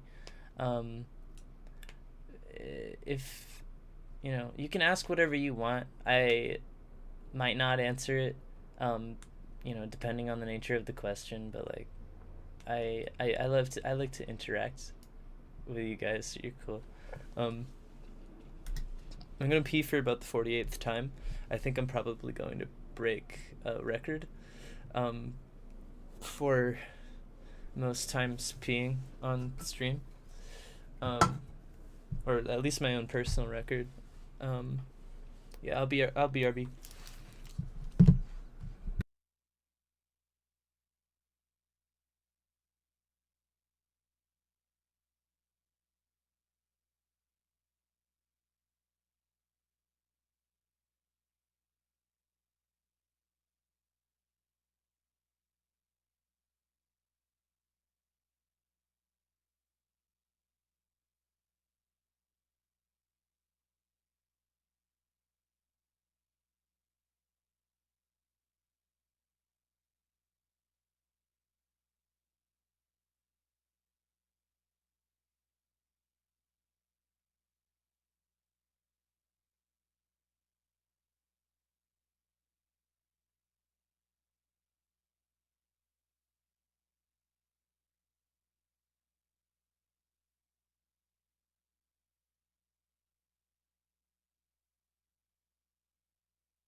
All right, let's see.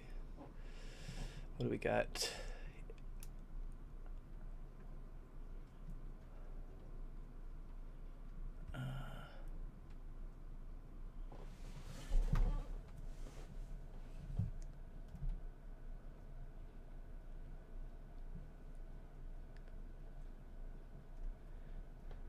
How's my night?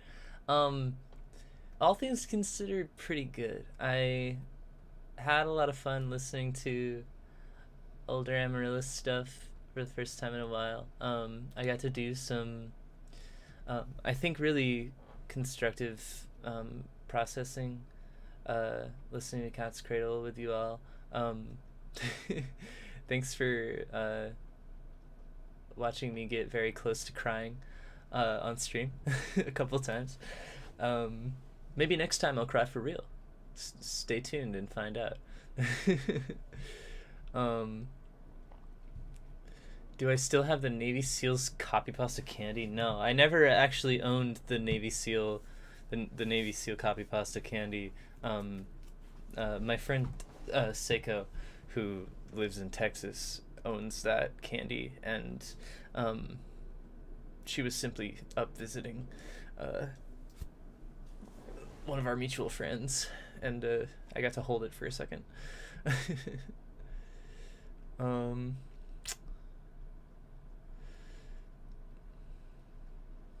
Do I still have the music making kit paste bin? No.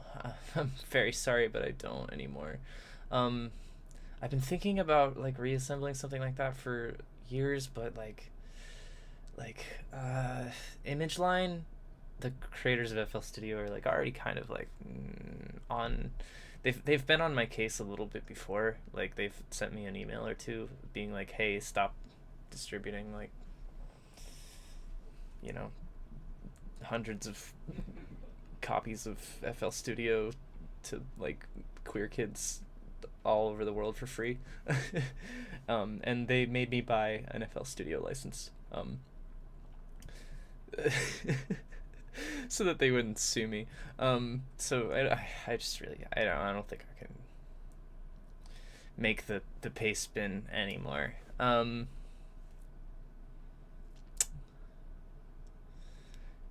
extended version of Matthew 6:1. Oh shit. I know that is on Cathartic Purge, but I don't remember specifically what that song sounds like. I'll refresh myself sometime, but it won't be right now. Other than 4, what is my fave music for Sona character and why? Probably Dot, the Dalmatian. She's right here, and I like her because she's a little weirdo. She likes puppets, and she's always got her like raptor hands. Like that's her like. She's got that kind of autism, where she's like always got her hands like that, and like she's just generally very like soft spoken and like nervous and sweaty and just like completely socially inept, and like she's basically like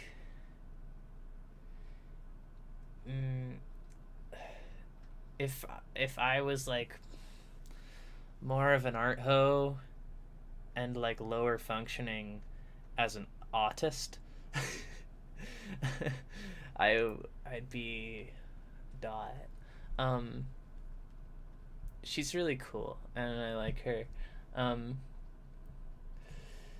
I love all of my characters a lot, but I've been paying attention to Dot and to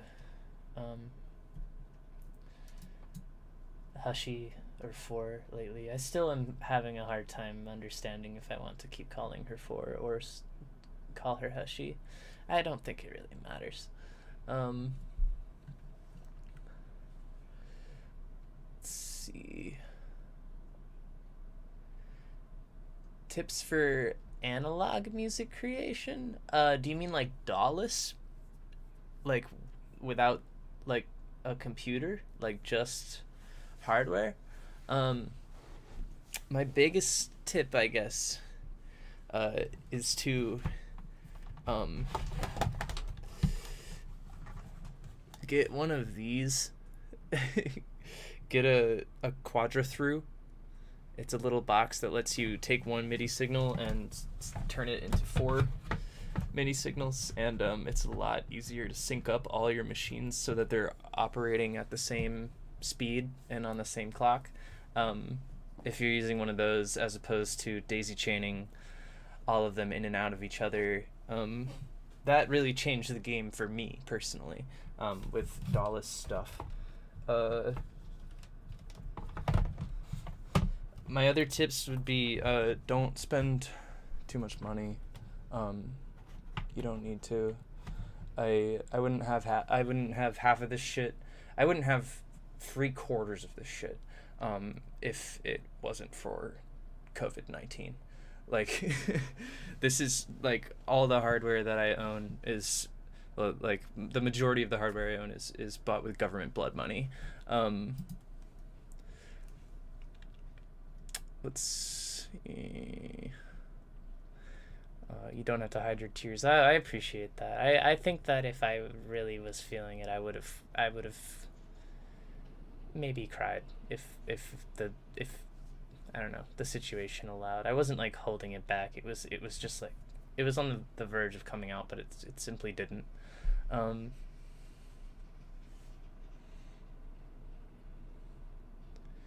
sample from Makes Me Wet where the person's like rapping, talking in the beat. Let me check that out real quick.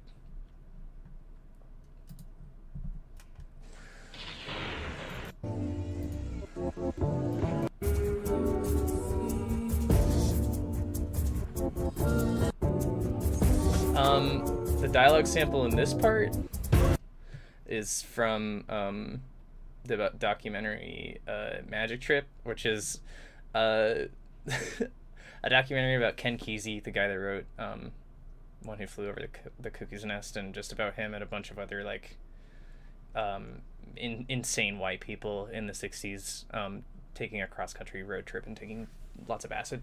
Then there's Closing Time by Semisonic.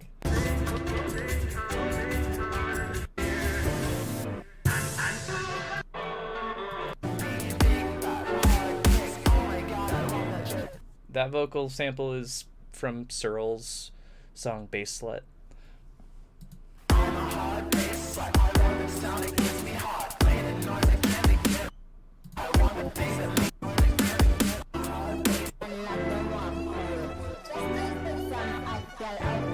This vocal sample is Nicki Minaj.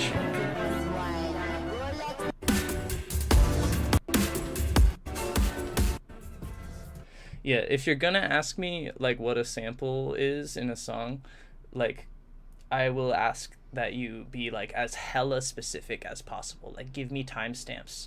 'Cause like if you say like the part where someone's like rapping or talking, it's like sometimes songs have lots of that.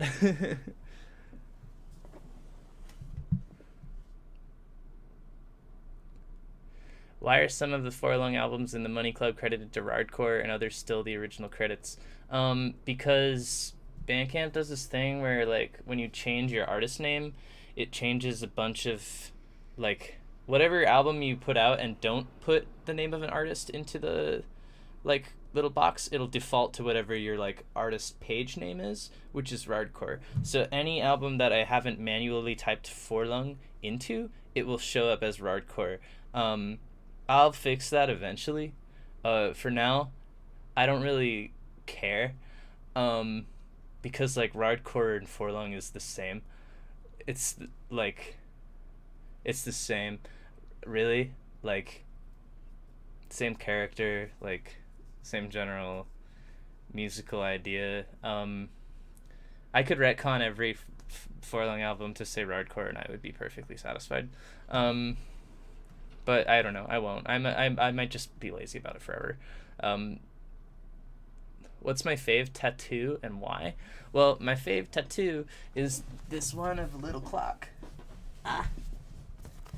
On my shit right here for time, because my wife has one in the same place but on the opposite side, and it's a couple little stars and like around like a Saturn, like a very simple like Saturn. And it's like I'm time and my wife is space, because like I'm a musician and music is art that exists inside of time, or decorates time. You decorate time with music, whereas my wife is a visual artist and a like fursuit maker, and like visual art and like suit making is art that occupies space, and my wife is very spatially oriented, is always thinking about the space, and all of its concerns and like major stressors and like priorities relate to space and the environment, whereas I half the time fail to even like register the fact that I'm existing inside of an environment. I'm always worried about time. I'm always worried about what I'm going to be doing and where I'm going to be doing it and whether or not I will be at a certain place by a certain time, or if I'm wasting too much time doing one thing instead of another thing. And like And so these two little gay little fucking faggy tattoos that we have are perfect. I'll talk about my other ones though. This one's my little Rave Tools tattoo. It's from an old like SoundCloud account that in 2016 I used to wake up and listen to it in the shower every morning to get pumped up to like make music. Rave Tools changed a lot about the way that I think about dance music, and like I've always loved their logo a lot. They're defunct now. They've been destroyed. They're left in the dust and rotting, but I'll always carry them with me. And then I have a little exclamation point on my pointer finger, which I took really bad care of when I got it, so it's like super faded and fucked up, but I have this because I'm always pointing like in public, and like I grew up in the middle of the woods, so it was never taught to me that it is like rude to point. And now that I live in a city, I'm pointing at shit all the time when I'm like in public with my wife, and my wife is like, "It's don't point, like don't point at stuff, like it's rude," like, and so I have this exclamation point on my finger because I'm always pointing at shit and being like, "What?" Like, Also, if I turn it upside down like this, I can. So that's a neat little trick. All right, let me catch up.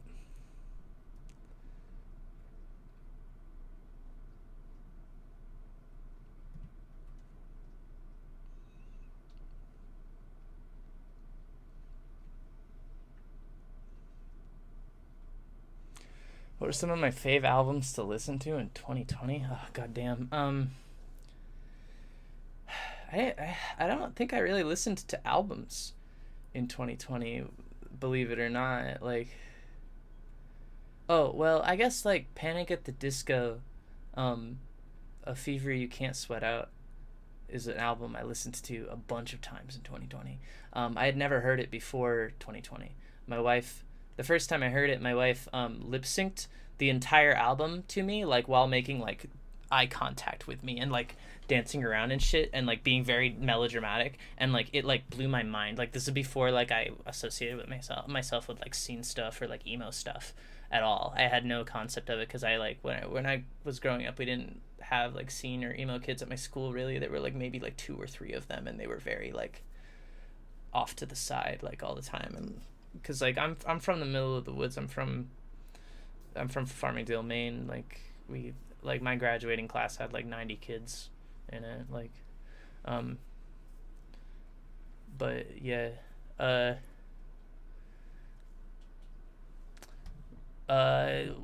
didn't listen to a lot of albums in 2020. I've been listening to a lot of Alice Gas. I've been listening to a lot of Andrew Goes to Hell. I've been listening to a lot of 84, 85, and like the rest of the sort of like 909 Worldwide and like 909 adjacent artists, because I think a lot of those people are like some of the most skilled and talented like up and coming like people in hardcore right now. And yeah, 909 Worldwide, hardcore will never die. Never die, never die, never die, never die. When's my next DJ stream gonna be? Oh fuck, I don't know. Eventually. I'm trying to coordinate a URL show for late March. We'll see how that goes. It might be a burning trash fire. You know.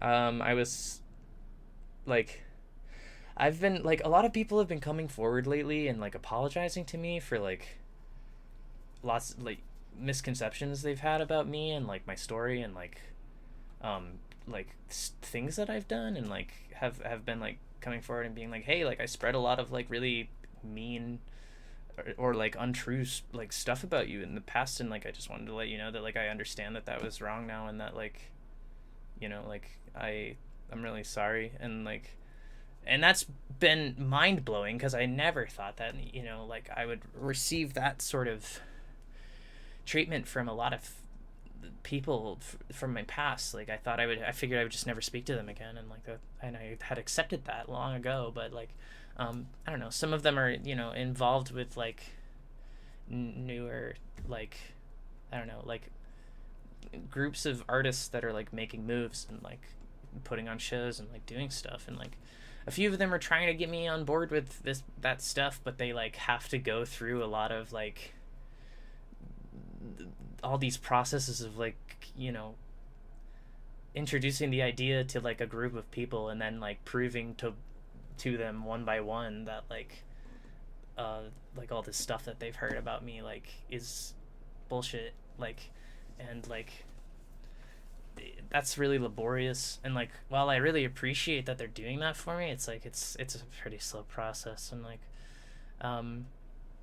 you know, so I got my fingers crossed that I'll be able to play some shows or whatever. But in the meantime, I want to throw my own show where like people who I know like won't bail on me, like will play, and like just have my friends like do their thing, because like I have a lot of really talented friends, and like I love them all very much, like, and I want to have fun and fucking play music together.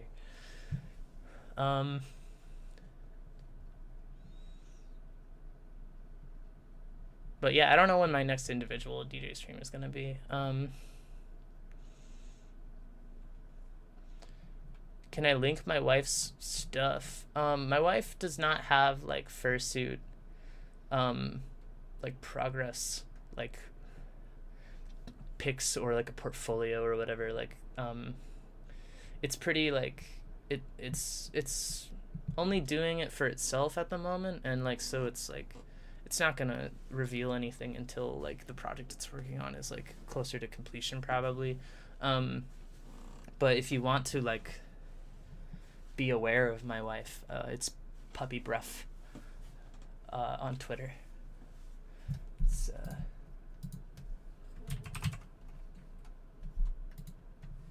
this one right here. That's my wife. One of the most talented motherfuckers alive. And by talented, of course, I mean skilled. Let's see.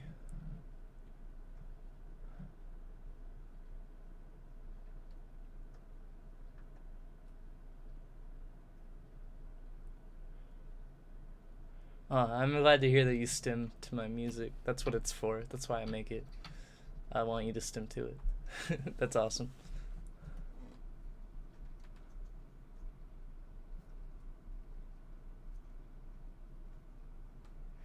I'm moving to Seattle with my awesome BFF. Any advice? I'm going to try to work at Starbucks for the trans stuff they cover. My advice is to do it. Every queer person who is not happy where they are should move to Seattle. Not because it's like, well, I don't know. It's like everything here is expensive as balls. The cost of living here is very high. It's hard to live in the city. It's a lot easier to live a little bit outside the city. In like a home full of a bunch of other queer people, I've found is the best way to do it. I've never lived here and like, or I mean, at the beginning I was like paying way too much money for way too little space and like shit. But like ever since like I broke up with my ex, I've always lived in like homes with a bunch of other queer people, like splitting rent. That's the way to do it. Also, as soon as you get here, apply for AppleCare. It is the like Washington State health insurance that like is available to like everybody below the poverty line, and everybody who makes under a certain amount of money every year, and it's bitchin'. All my doctor's visits are free. All my HRT is free. All my Adderall is free. All my fucking dentist appointments are free because I'm broke. Like, specifically because I have never made more than $12,000 in a year in my life. Like, the state of Washington gives me really good, or like pretty decent fucking health insurance. So as soon as you get here, sign up for AppleCare. It'll be the shit. Also, food stamps are super easy to get here. Definitely recommend signing up for food stamps. Both of those things, I don't really think you need that many credentials to like sign up for. I'm pretty sure you can do both like pretty quickly as soon as you get here. All you need is like an address for them to send mail to, and you're good. I've been fucked on my food stamps the last couple of months because they've been having a hard time like accepting my like self-employment like proof of income document shit. Like they keep looking at it and being like, what is this? And I'm like, it's PayPal statements. And they're like, that's not a bank statement. I'm like, yeah, it's a PayPal statement. It's PayPal's like a bank or whatever. But like anyway, usually like I would be getting like $200 a fucking month in food stamps, which is incredible. Like Seattle, despite everything being insanely like expensive in like a day-to-day sort of sense, it's actually like, as like a broke queer person who's like used to like being somewhere below the poverty line, like this city is easier to live in and like acquire resources in than probably any other city in the United States, like for homosexual queer people, in trans people especially. There are trans people everywhere here. I walk outside and I see fucking trans girls working at the fucking Walgreens and at the fucking supermarket, and they see me and they say what's up, and they show me pictures on their phone of like some girl that they have a date with, and I'm like, oh, she's cute, even though like I think she's just average, she's just all right. I'm confident that like, you know, they see something in each other, and that's beautiful. But like moving to Seattle is a very good idea. I highly recommend it to anybody. I want all homos to move here, because this is where homos belong. It's sad that the entire city is owned by like, you know, 2 or 3 like super conglomerate mega corporations that control everything. But free HRT, free Adderall. Yeah, you know. Okay, I've talked about Seattle for a while now. Do I still live in the city or like more in the burbs? I live in the city. I live right the fuck in the city. I live in an apartment. I live in a 2-bedroom apartment with my wife and 2 of my bestest friends in the world, and who are like siblings to me at this point. And like we are just constantly hanging out, I guess. Like it's pretty dope, and we walk outside and the city is right there. We moved here though, like we moved to the city like right as COVID was like starting though, so we really haven't gotten to experience like the full cityness of the city. But you know, it's still like the Chaz happened down the street from me. Me and my wife were there for a week, like holding down the barricades like during night shift, like fucking like that shit was crazy. I still hear flashbangs sometimes. I don't personally like feel that I can handle like being out there again, just because like I tasted a lot of tear gas the first time around, and like saw some fucked up shit that like I still haven't really fully processed. But like we're in the city enough that like shit like that is out right outside of our door. So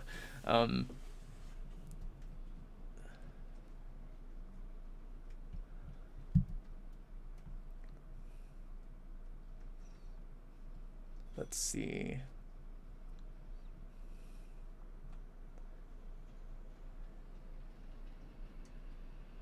Why am I streaming myself in black and white? Because I don't have to fret about my complexion when I'm streaming in black and white. It's just a neurotic sort of preference, I suppose. Okay. I'll take like maybe one or two more questions if you have them, and then I'll call it quits, because this stream has been going on for 3 hours and 15 minutes, which is, I think, the longest stream I've ever done in my life. So I think it's probably about time to wrap it up.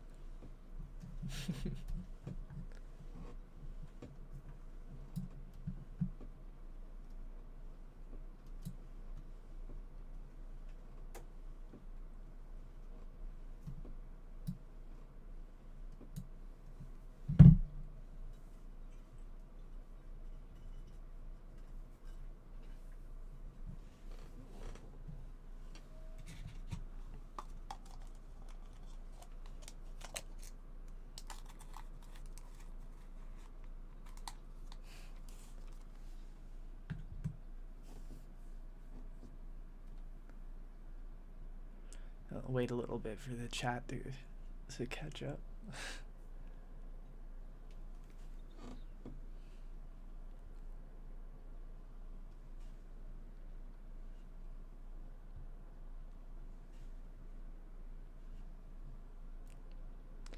What did I think of the OKKO finale? I never finished OKKO. It's really hard for me to like watch TV. I love cartoons. I love to put on cartoons when I'm hanging out with my friends and they are on in the background. But it's really hard for me to sit down and like pay full attention to cartoons unless I am in the middle of like a depressive episode. And then I will sit in front of the CRT under the weighted blanket and I will watch VHS tapes of cartoon animals for days and days. Let's see. Who's my favorite Animal Crossing villager? Oh, that's a really fucking good question.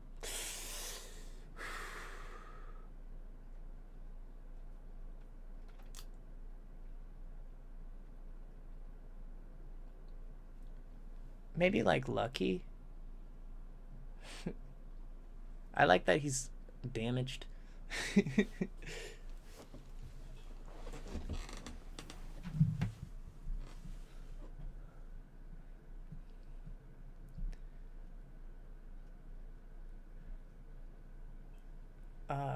Yeah, it's cool that like you guys have been vibing for so long with me here. I'm really happy to be here and to have you. I see y'all thanking me for streaming. Thank you for watching.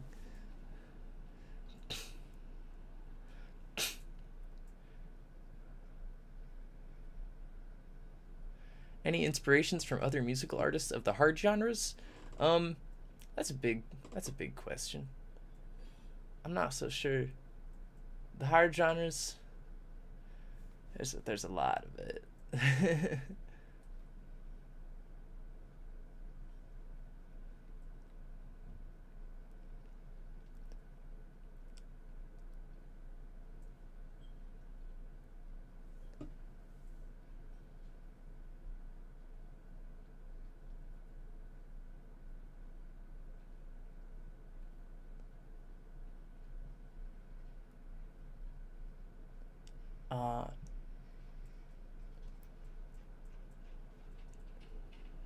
Unfortunately, I'm a little like I'm a little hesitant about meeting up with people like IRL from the internet, because like I've gotten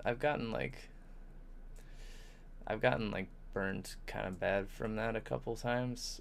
But like I appreciate like that you are interested, and like yeah, I'm definitely like not much for leaving the house these days either. Unfortunately.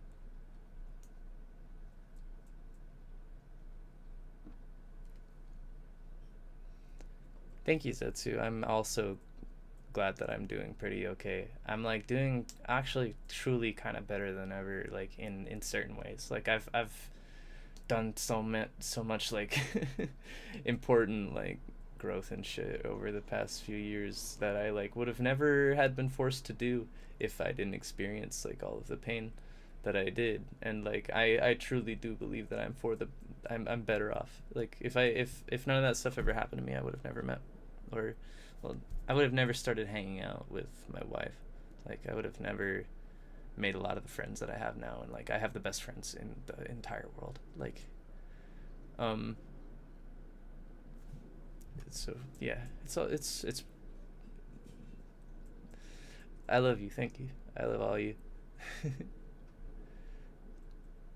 I look pretty. Wow, thanks. People tell me that sometimes. Good night, Zetsu. Toby, I love you. I'm glad that the stream made your night. The stream made my night too. I'm glad that I just like decided to do it on it like the spur of the fucking moment. Like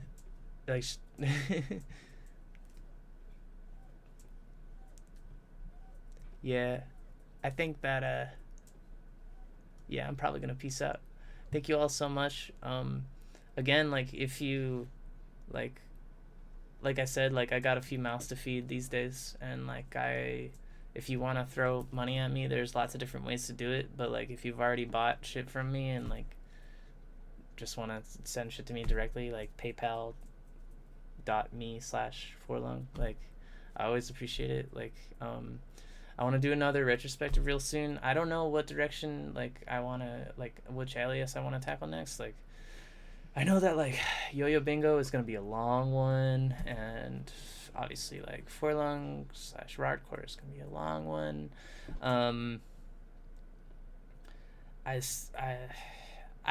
I think I would be really interested to do Gay on Chain. I think that would be cool because all of my most insane mentally ill music is under Gay on Chain, and I think it'd be a lot of fun to go back and listen to all of that stuff.